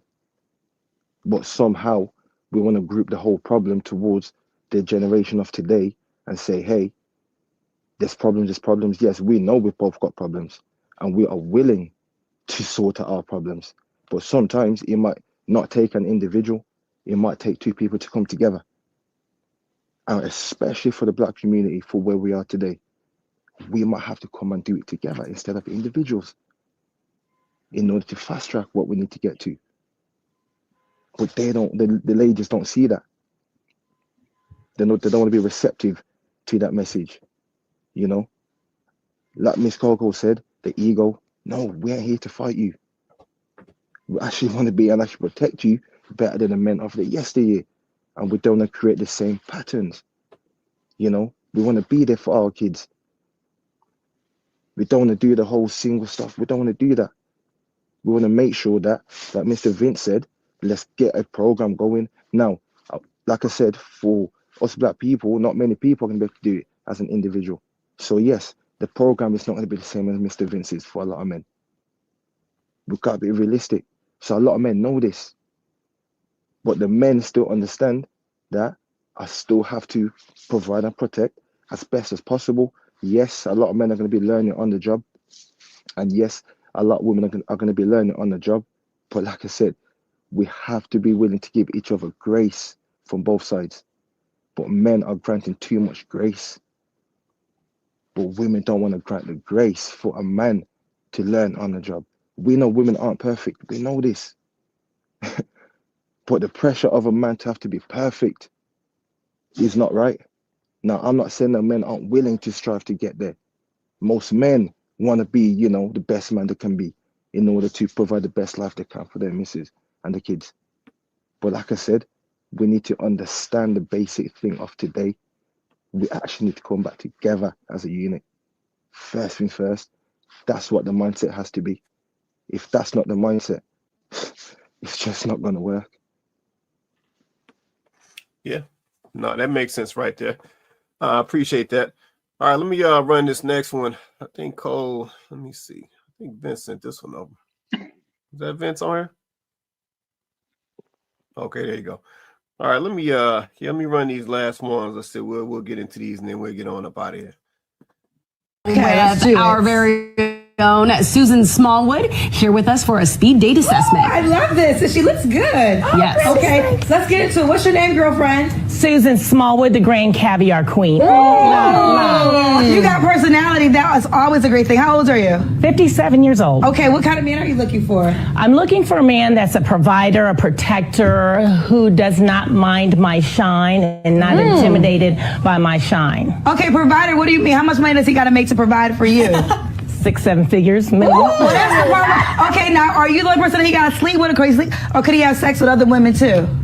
Well, you know, that's a good question because I was in a relationship with someone that was providing for me, and I do not agree with a man that I'm in a relationship with to have sex with other women. I'm at the point in my life, listen, as long as you're taking care of me, you can go do what you want to do. Okay, I want to say this. A lot of my seasoned women, I like to say, they're more open-minded now. Like, listen, child, because I can't do it every night. So, look, for real. So if you're paying all of my bills, I can now take that deal. So you're saying, because only reason I said that is you said 6 figures or 7 figures. This is a millionaire we're talking about. So not all men, I don't want to say this, ladies, not all millionaire men have more than one woman, but a lot of them do. A lot of them do. So I wanted to know if that was a deal breaker for you or not. But you're saying you're open to that. Yeah, it was at one time, but now with the way the world and the climate is, it's not a deal breaker. Okay, should he look a certain way?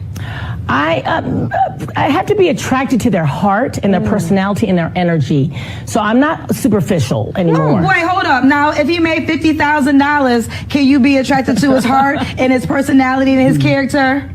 Yes, as friends. See, okay. I'm happy we got there because women always say, they say, oh, it's not about the money. No, it is about the money because the money is the entry fee. You can't even get to the heart if he don't make 6 figures. That is true, and I hate to say it, but it is a fact. It's not the only factor, it's not the first factor, but it is a factor. That is correct. But it is the entry door factor. So we're going to put you on the Kendra G Singles dating app, and the gentleman that fits all these descriptions. Now, you got to have 60K or 6 figures at the door, not 60K. Well, 60K can't even meet a child. I know. Would you date a man? Okay. So, man, tonight we are still talking black people. Black people need to grow up. What are they laughing about? Listen. This is embarrassing. Nothing funny about what they was doing. I'm a 6 feet. I want to know. He got a energy. I'm attracted to his heart energy, but if he ain't got the money, then I really am not attracted to the heart energy, like I just said a second ago. And 6-7 figures is what I'm. And they're laughing, and he got hired. I don't see what the joke. Maybe I wasn't in on the joke, but to me, it's like a sad comedy. If it is funny, it's like a really sad comedy. Yeah, no, I agree with you, Joe and Isha. It was nothing funny about that. I said once again, another example. This is why we're talking that black people need to grow up. So this lady was, I said, I think Vince sent this one over. This lady was 57 years old, clearly single.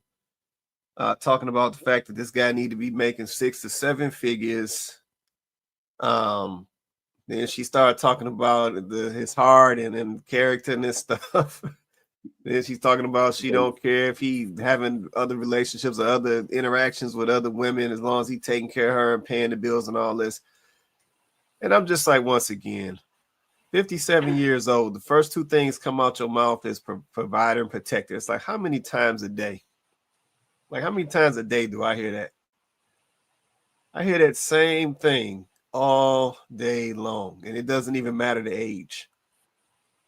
Yeah, so clearly it hasn't even changed at 57. Let's say 57, round that on up. That's 60.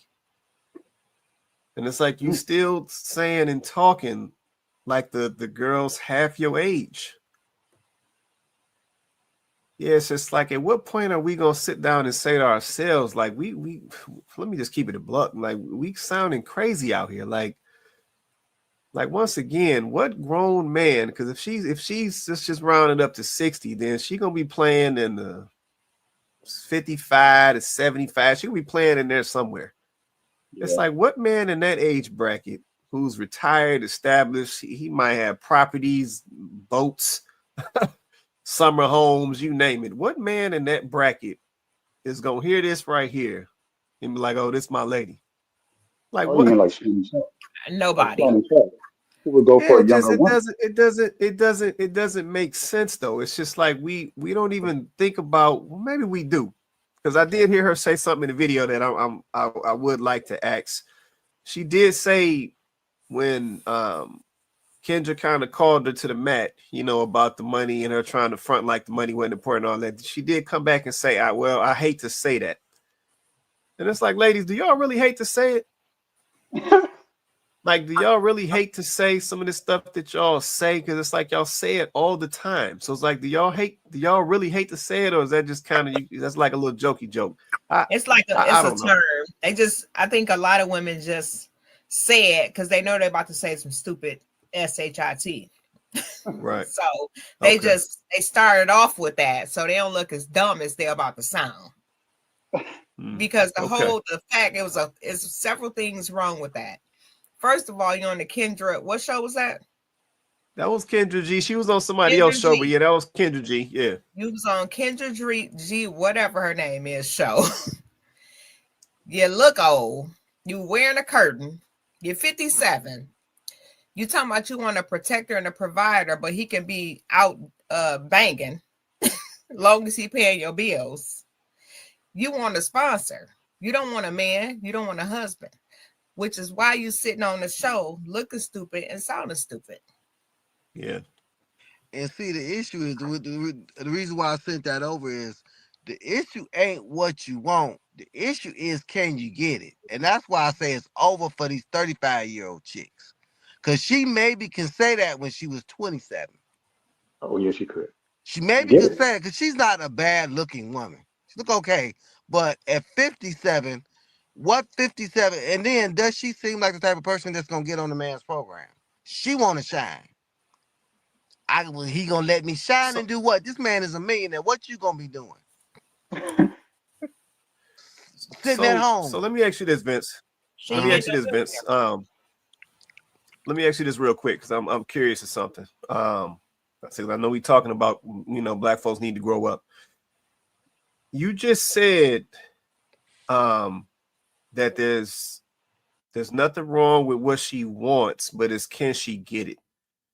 My question to that would be, honestly though, is there something wrong with what she wants, especially at her age? Yeah, that's what I'm saying. At her age, yeah, because her standards are not realistic. And see, the problem is them ladies sitting up there laughing when they need to tell a girl, get your goddamn head out of the clouds. But of course, it's a show. People want to make it funny, laugh. Right. You know what I'm saying? But my thing is, I don't, when people tell me what they're, it's like somebody said, man, I want to be a millionaire. Okay, well, what's your plan?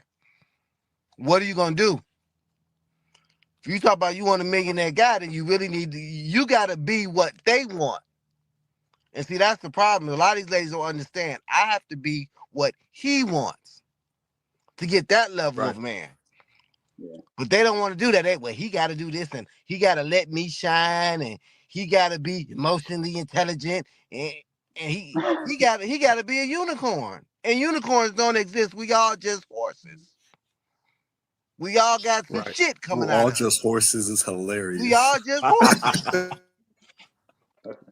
Man, want everybody. Just like I said, everybody want a Russell Wilson. Yeah, and most Russell Wilsons ain't gonna take care of Future's baby. They not. But see, you can't say that either. But that's just the truth. Most men on that level are not gonna take care of Future's son when he can really go out there and get anybody he wants. So that's my point. We got to be realistic in our standards, and that's why I say it's over for a lot of these ladies because they still dating like they're 24. Why do they do that? That makes I sense. don't No, I understand. Go ahead, Cole. I saw you come off, Cole. Go ahead.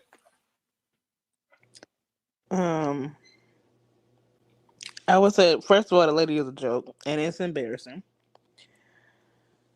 And I guess the question I would have is, why does she want this now?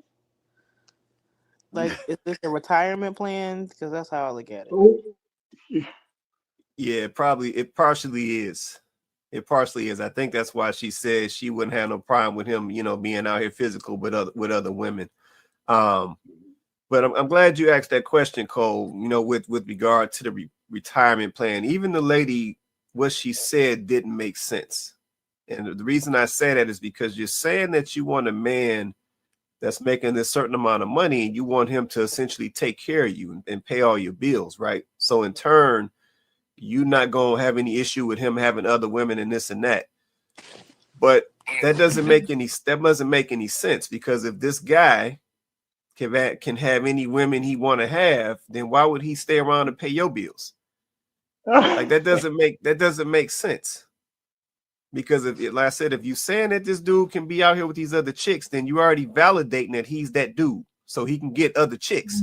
So if that's the case, why would he stay around and commit to you to pay your bills and take care of you when he could just be with these other chicks and keep his money?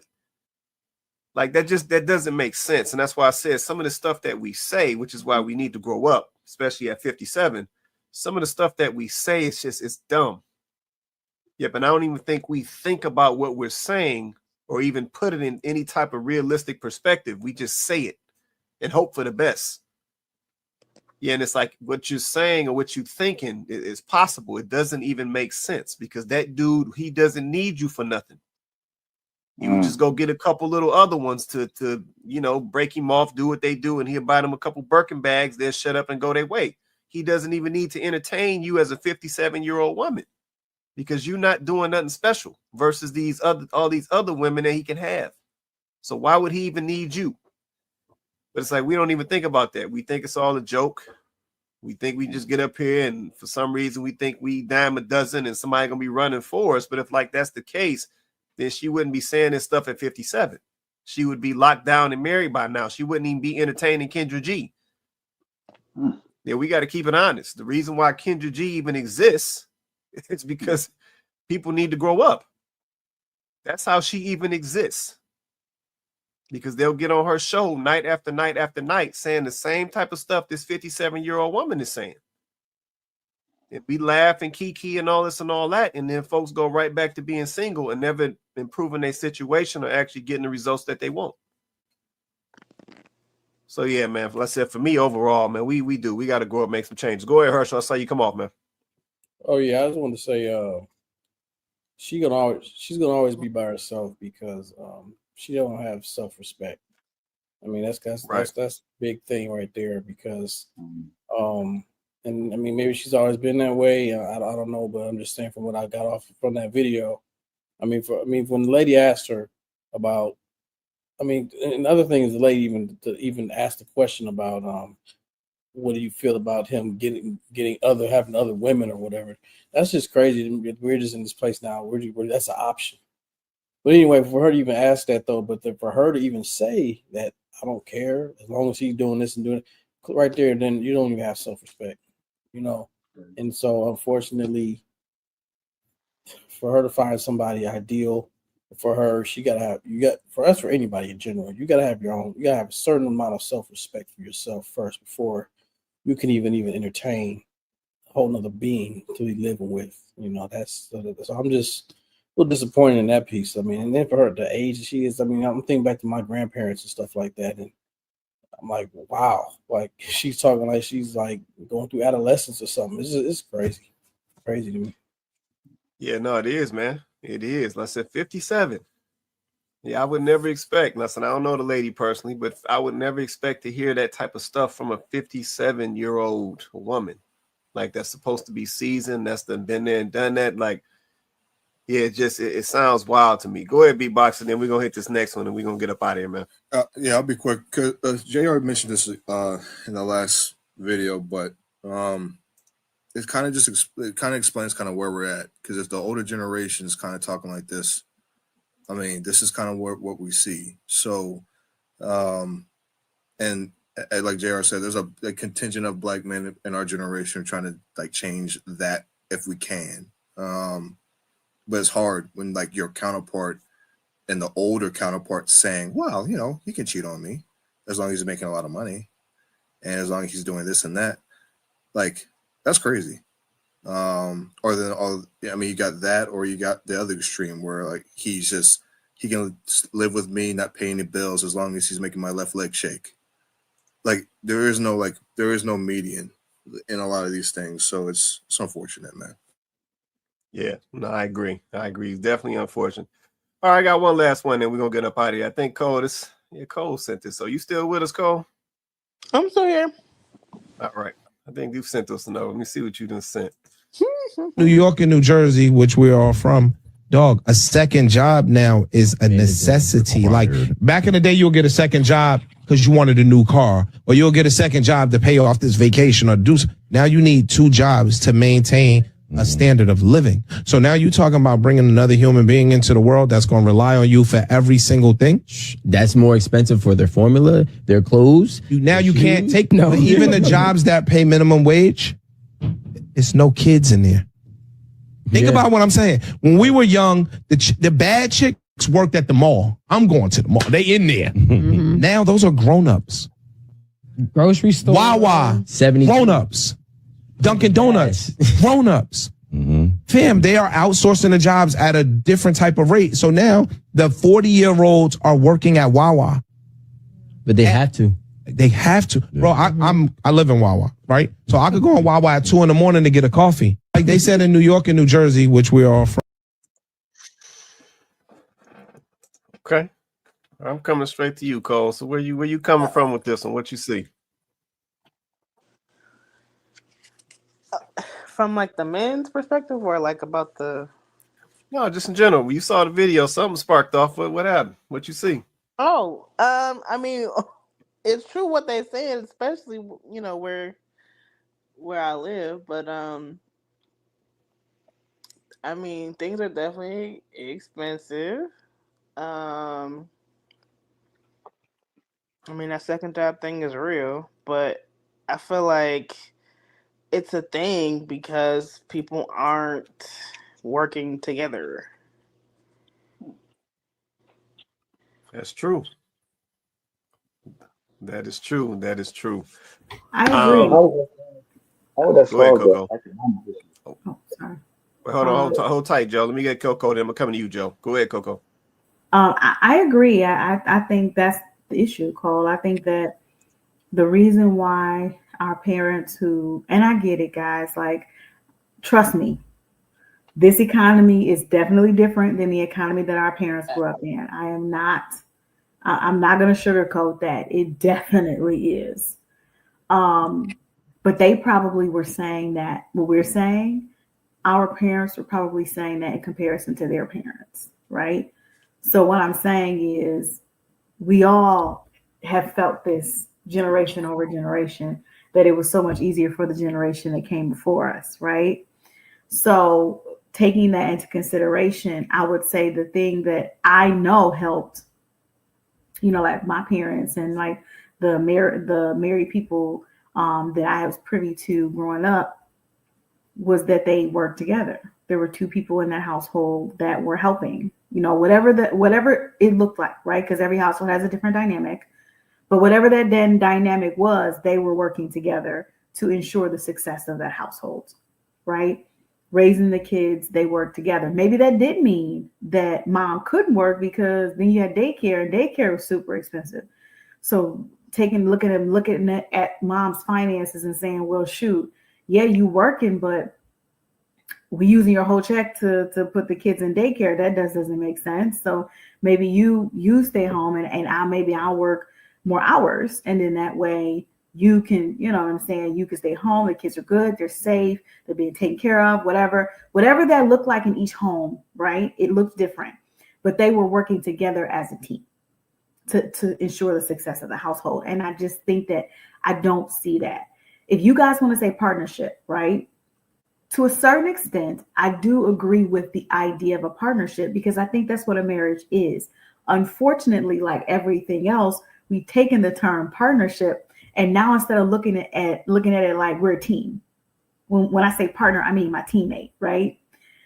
Now, when people say partner, they mean a business partner. Like they're looking at marriage as, yeah, that's my partner, as in that's my business partner.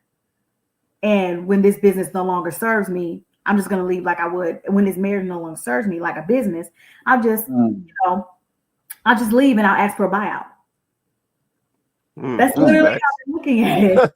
That's facts. When they say partnership now, they mean this is my business partner. And when this business, AKA marriage, no longer serves me, I'll just leave and take my buyout. That's literally how they're looking at it. So that's why we don't like saying the term partnership, because unfortunately it has taken on a negative connotation. But the truth is, we're supposed to be partners. We're supposed to be able to team up. You know, we're supposed to work together. You know, where I'm lacking, you fill the void. Where you're lacking, I fill the void. Like we're supposed to balance each other out. That's what made the people that came before us in their successful relationships successful. They worked together. That's what it was. And I do think that that's missing, right? I think if people had that and people weren't thinking, so individually minded, right? Like we're such individuals now. Like everybody literally, they're thinking my pension. Well, I don't want anybody to have access to my pension.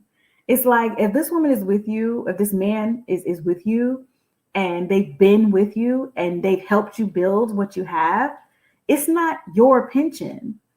They have a right to that because you probably wouldn't have it if they weren't there playing the role that they played.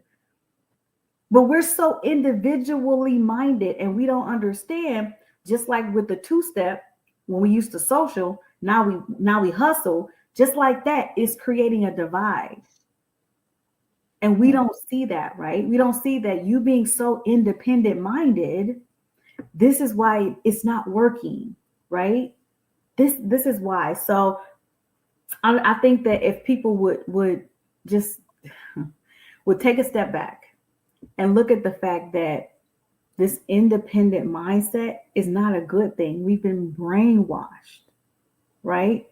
Literally, the healthiest form or the healthiest or the most consistent or most successful path for us to build community has always been togetherness. It's always been unity. So why in the world we think we're going to have a strong community with good schools, with well-rounded children, when everybody is just doing their own thing? Nobody can work together. Nobody can come together. Nobody can get on the same page. And then we're like, we don't even have a community. What's the Black community? Well, yeah, because you worry about your paycheck, your house, your car, your job, how am I supposed to team up with that? Right. How can we get anything done? We can't get anything done. That's why you can't afford kids. Our parents wasn't just making a ton of money. Our parents weren't rich. They did it because they worked together. That's how they made having 2, 3, 4. Some people had 5 or 6, 7 kids. Now I don't understand. That's not my ministry. However, some people did that, right? But they were able to make it work because they worked together. Oh, come on. Okay, no, we appreciate that right there. Let me come to Joe. Joe, you was up next. Go ahead, man. I would just echo everything that Chloe said, and what Cole said. It's just, I think it's unfortunate that a lot of people have this individualistic mindset in their approach to when it comes to family, which is it's oxymoronic, because that's not it. You have an individual mindset, but then you want a family at the same time. They clash against each other, and so you have people who want to, achieve their own personal career ambitions, specifically women.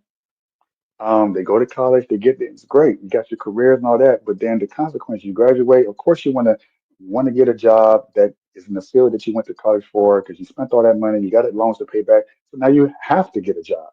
You can't not just, oh, I done graduated, I went through the process 8 years, and now I'm going to be a mother. You already in the mindset that I'm going to work and work and work. And so you come across a man who's working too, and the woman's already thinking, well, how are we going to do it? One of us is going to have to give and take, give and pull. Well, we can both do it. So they both do it. The lady gets pregnant, she takes a little maternity leave, and then she goes back to work. And then what does she end up doing? You end up pawning your kids off to some stranger, and they are strangers. Nannyism, they used to be a rich person thing, something that kings and queens did. And we don't want to, we have other more important things to do. And now it's been trickled down to the middle class and people who used to actually have families. You're paying other people to do your job while you're off working for someone else to pay you to do their job. So what's the point of even having kids? Because you feel like you want, and I think a lot of it also has to do with just lifestyle. It may not even necessarily be that people have to get a second job, is that they want to keep up with the Joneses. And then even more so today because of social media. Before you had the newspapers. Oh, this celebrity doing this and that, but it wasn't so prevalent. Now your closest friend looks like they're having a ball in Bali. Oh, I got to do that too. So now I got to go. So my girl, she got to get a job, and we want to start a family. Okay, well, how we gonna? Well, we both got to keep our jobs in order to keep this lifestyle that we've maintained before the kid even came into the picture. Very selfish. No one is willing to downgrade to where you can actually take care of the child and raise the child and actually be there to come home to the child and say hello. You got to go and drop the person off and then come back and they don't know who you are. Mommy and daddy is their nanny at the daycare center or No, even that's at real. school. So I mean, it's not. I think people are using that as an excuse. You have to get a second job, but the reason why you have a lot of inflation is because people are buying a bunch of shit that they don't need, bunch of stuff that I sell that I'm like, y'all don't need this stuff. But yeah, y'all willing to buy it. We don't need more than half the stuff we got. We think we Right. want. And then the material things, you get it, and then what? You forget about it. You look at it, damn, I spent X amount of money on this for what? That could have went to the baby schooling. That could have went to all types of things, investments to help you actually raise the child. But you was more concerned about the material thing or the appearance of a thing, the social lifestyle. Look at me, look at what I got. Because now you and the wife and you and the woman is both working, y'all both think y'all doing it big and y'all showing off and flexing, but it comes at a price, and we know what the price is, and that's broken families and broken communities. So That's facts. That's facts. So let me ask this question, because I'm starting to make an observation based on some stuff I've seen. So I'm gonna come out of left field with this, but it's based on my observation. Do you guys think that a lot of our people out here are single because they carry so much debt?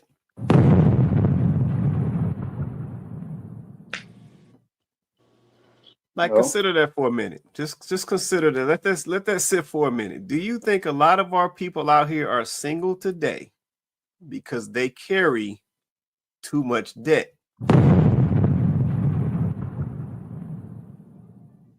Go ahead, they carry Coco. too much. Go ahead. I think there may be something there. Just I'm working through it though. So just hear me out.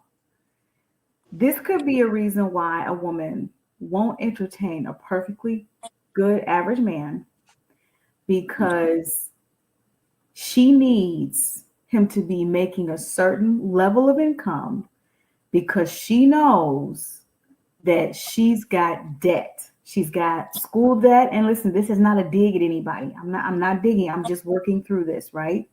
She knows she has student loan debt. She knows that because she's been living on her own, she's also maybe amassed some, credit card debt because she's been living on her own. And so she's had to take care of things on her own. And that can get tough, right? So maybe she's had to rely on credit cards or things like that. Maybe she's even had to take out a loan or two. If she's a woman who's of the mind that, I gotta be girl got it going on. So I can't have just a simple apartment. I need to have a condo or I need to have a house. So now she has a mortgage that she's also responsible for. And because she's girl got it going on, I'm college educated, she can't just be riding around in a Corolla. She has to be in a Mercedes, right? So she knows that this is the lifestyle that she's built for herself. And she knows that in order to maintain this lifestyle in perpetuity, that she's going to need a man that's going to come in and that's going to be able to basically afford to take care of all of their responsibilities that they create together. So the house that they buy, whatever, you know what I'm saying? Things they might want to do together as they build their family, kids, whatever, because she knows that she's going to have her money tied up in all the stuff she's got going on. It's going to be tied up in paying those loans back. It's going to be tied up in paying that car note.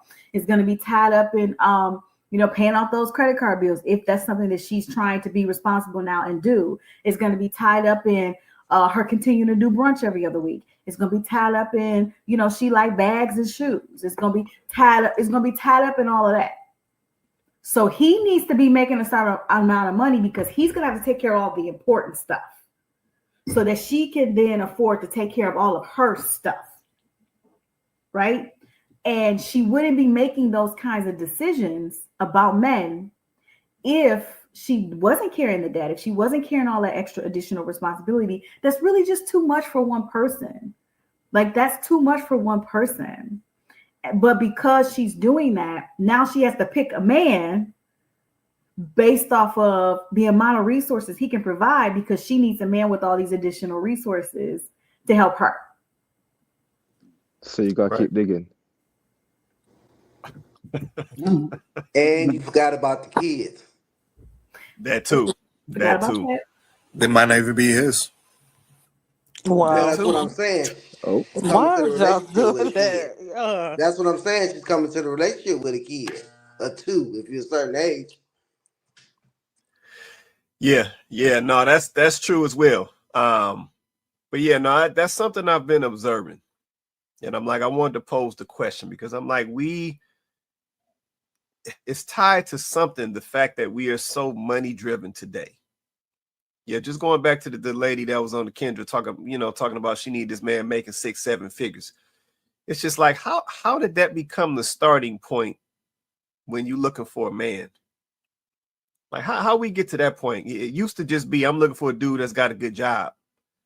Because ladies used to say they love the hard-working man. Now it's done turned into he got to be making 6-7 figures. Now we up in the hundreds of thousands that he got to be making just to get your attention. And it's just like when I hear this type of stuff, I'm like, I'm wondering, is it affecting us being able to come together and find each other because we're tying it back to our debt? Yeah, because we got these 80, 90,000, 100,000 student loans payments that's got to be paid back, and these $1,400 a month mortgages and these $800 a month car notes, and we got to take 9 trips a week. And it's like your money is so tapped. It's like you feel like you can't even entertain the dude who probably was your husband, like that regular working guy who gonna love you, who gonna love you to the end of time. Like, you can't even entertain him because you need somebody to come in and connect with you and then start helping you pay some of your bills down.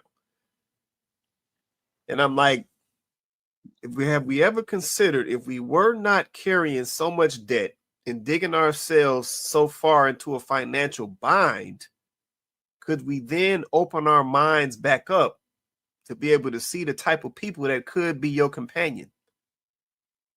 Yeah, the type of people that could be your balance, the type of person who work hard just like you work hard, so they understand the value of a dollar and they ain't out here reckless, just like you ain't out here reckless, and they trying to build something with you and have something with you and go on vacations with you. And if the bills start getting a little high, we about to go get this White Castles and call it a night. Like, that might be your guy, but you can't even see him because he didn't hit the salary requirement, because you got yourself in $150,000, $200,000 hole already. Yeah, so I'm like, some of this stuff, like, I know we're talking about growing up tonight, but it's like, I think we got to consider some of this stuff. Yeah, because I just hear too much money these days. Everything is money. I don't even hear character like that no more. I don't even hear if this person is nice anymore. It's just like we done threw that stuff to the side. It's like, how much money you make? That's probably like a first date question these days. Hey, how you doing? I'm such and such. I'm such and such. What you drinking? I'm drinking a vodka martini. Okay, I'm gonna give me a Corona. Okay, cool. How much money you make? Like that's what it seemed like now.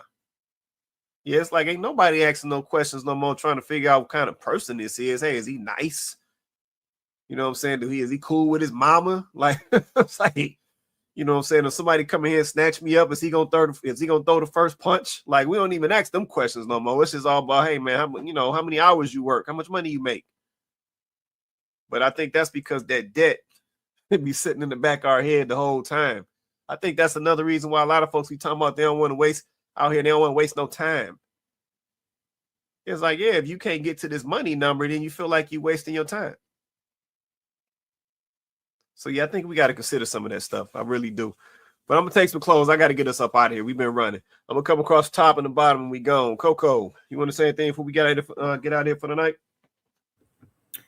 Yeah, I'll try to be quick. Yeah, I do think that some of the very topics that we talked about tonight, these are areas, where we need to grow up. I think that the way we are seeing the world right now is, I don't know. We got a lot of grown, immature people.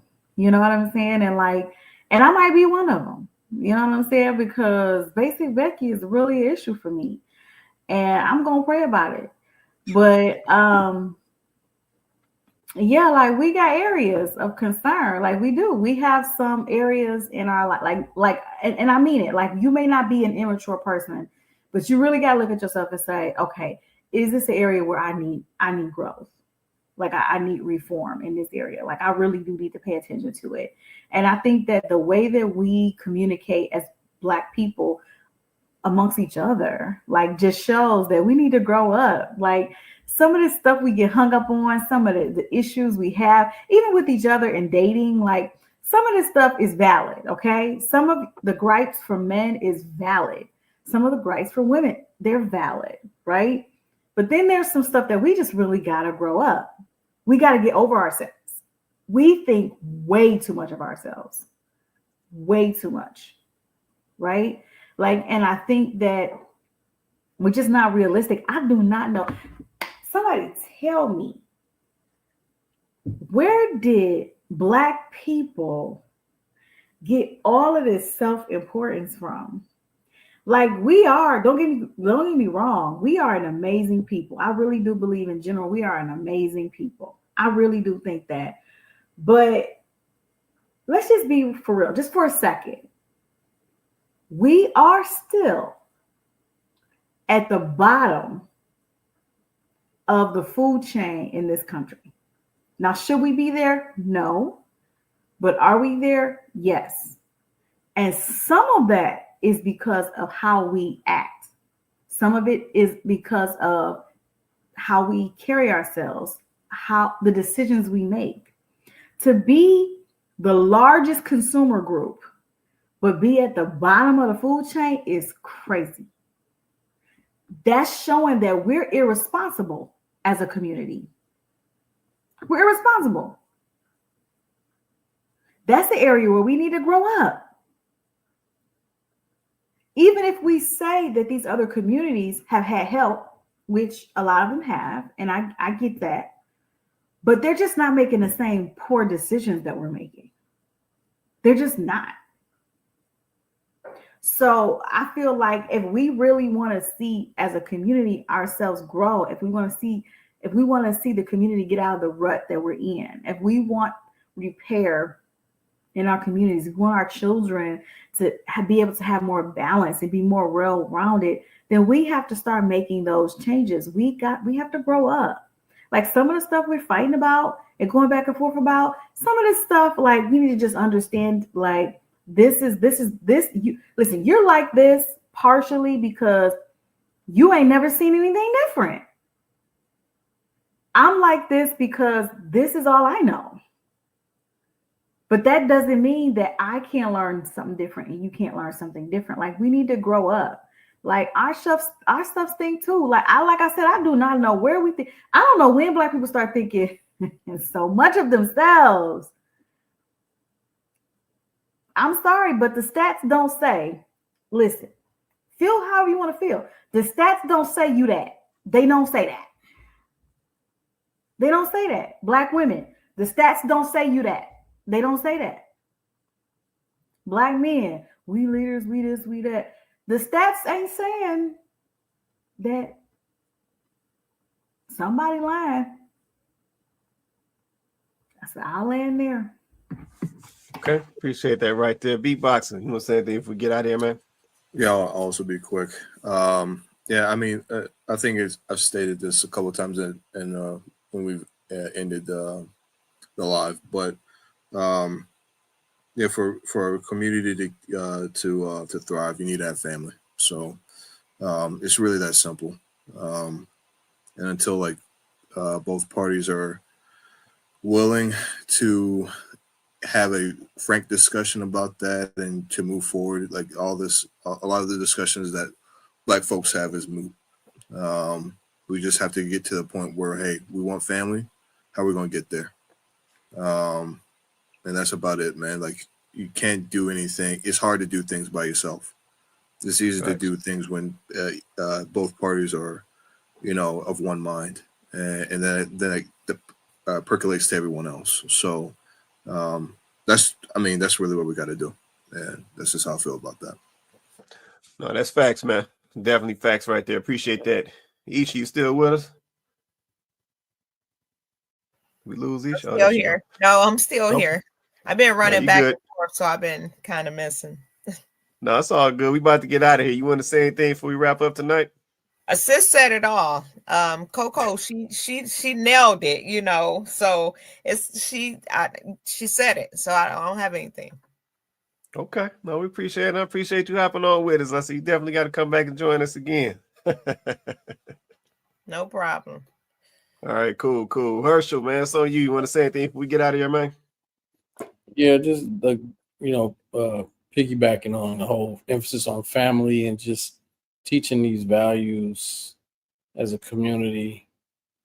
We gotta, and we can't use the excuses of like broken homes or single parent homes. We still gotta have bare responsibility, for the kids, for the next generation, because we're kind of almost failing in a way already with this whole just tablets and social media type stuff, where the newer generations they're wanting everything immediately and with less effort, little to no effort. Right. And so that's right there. That's immaturity already, right there. So we're already losing the battle. We're already losing the fight. We're not going through the developmental stages appropriately. There's supposed to be a level of where we are immature. Our brain's not fully developed. But then at a certain point, when our brain's fully developed, it's supposed to be a certain level of intellect and maturity that we're supposed to have to be able to raise families, to support families, to live, to not die. You know what I'm saying? And to, but we're losing that. And so, but we can still do it. You know what I'm saying? Individual person that decides they want to have a family, or even just for themselves, we can always just look at ourselves in the mirror and just try to see, how can I better myself? And then we should do that every day. Every day you wake up, say if you pray or whatever, you getting dressed, whatever, you look in the mirror and you say, well, how can I better myself today? What can I do better? And then when you do that, if everybody do that, then we get ourselves in that subconscious mode of thinking that way, and then we actually make better actions. We take better actions. Thanks. No, that's facts right there, man. Appreciate that closeout, brother. Appreciate that. Vince, you still there, man? Yes, sir. Yes, sir. Yeah, I do think we all need to grow up. We all need to grow up in our mentality. I think we all need to do a self-audit and see where we at in life and what we want, especially for those of us who are on the other side. I'm saying 35, 40, and really understanding all that. What do we really want? What do we really need? What are we willing to really compromise to actually be with somebody? Because by then I don't know if it's really about marriage after you already got kids, and it's about the next stage in life. So I think we all got to grow up and be more mature. No, that's facts, man. Appreciate that closeout. Cole, you want to say anything before we get out of here? She's still there? Oh, might have lost Cole. Okay, let me come over to JR. JR, you in there, man? Yeah, great show once again. Thanks for having me on. Yeah, Miss Coco hit the nail on the head, man. I guess black people are just some of the dumbest effers on the planet Earth, man. It's and obviously Miss Cole, I don't know if she's dropped off, but obviously, the community needs saving, man. And I want to know since the last show if my request to come back to the community and save it, if it's still denied or not. From your black queen, work this shit out, man. And you can come back. You left me out. You left me out in the cold. You got it. They'll take it back. Shit. Listen, my white girl left me, man. Listen, I'm back now. Man, what is this, man? Y'all too, man. Y'all too, man. Oh man, is that all you want to say, JR? I see y'all. You and B-Bots going back and forth, man. Well, yeah, I'll catch you next week and see if my request is still denied or not. But I do want to come and save the community, All right, man. We appreciate the closeout, man. Y'all funny. Man, shout out to my panel, man. Shout out to Coco, Beatboxer, Herschel, my guy Vince. Shout out to JR. Shout out to Cole. I think I mentioned Isha and also Joe as well. Appreciate y'all holding me down on the panel, man. Definitely appreciate y'all. Listen, shout out to everybody in the comments as well. Man, this is Kandid Konvos, man. We do this show every Wednesday night, 8:30 Eastern Standard Time. We go live on YouTube and Facebook, so definitely like, share, and subscribe if you haven't already. Smash that like button. Smash that like button. But, man, with that being said, everybody have an awesome night. We're going to catch y'all next Wednesday.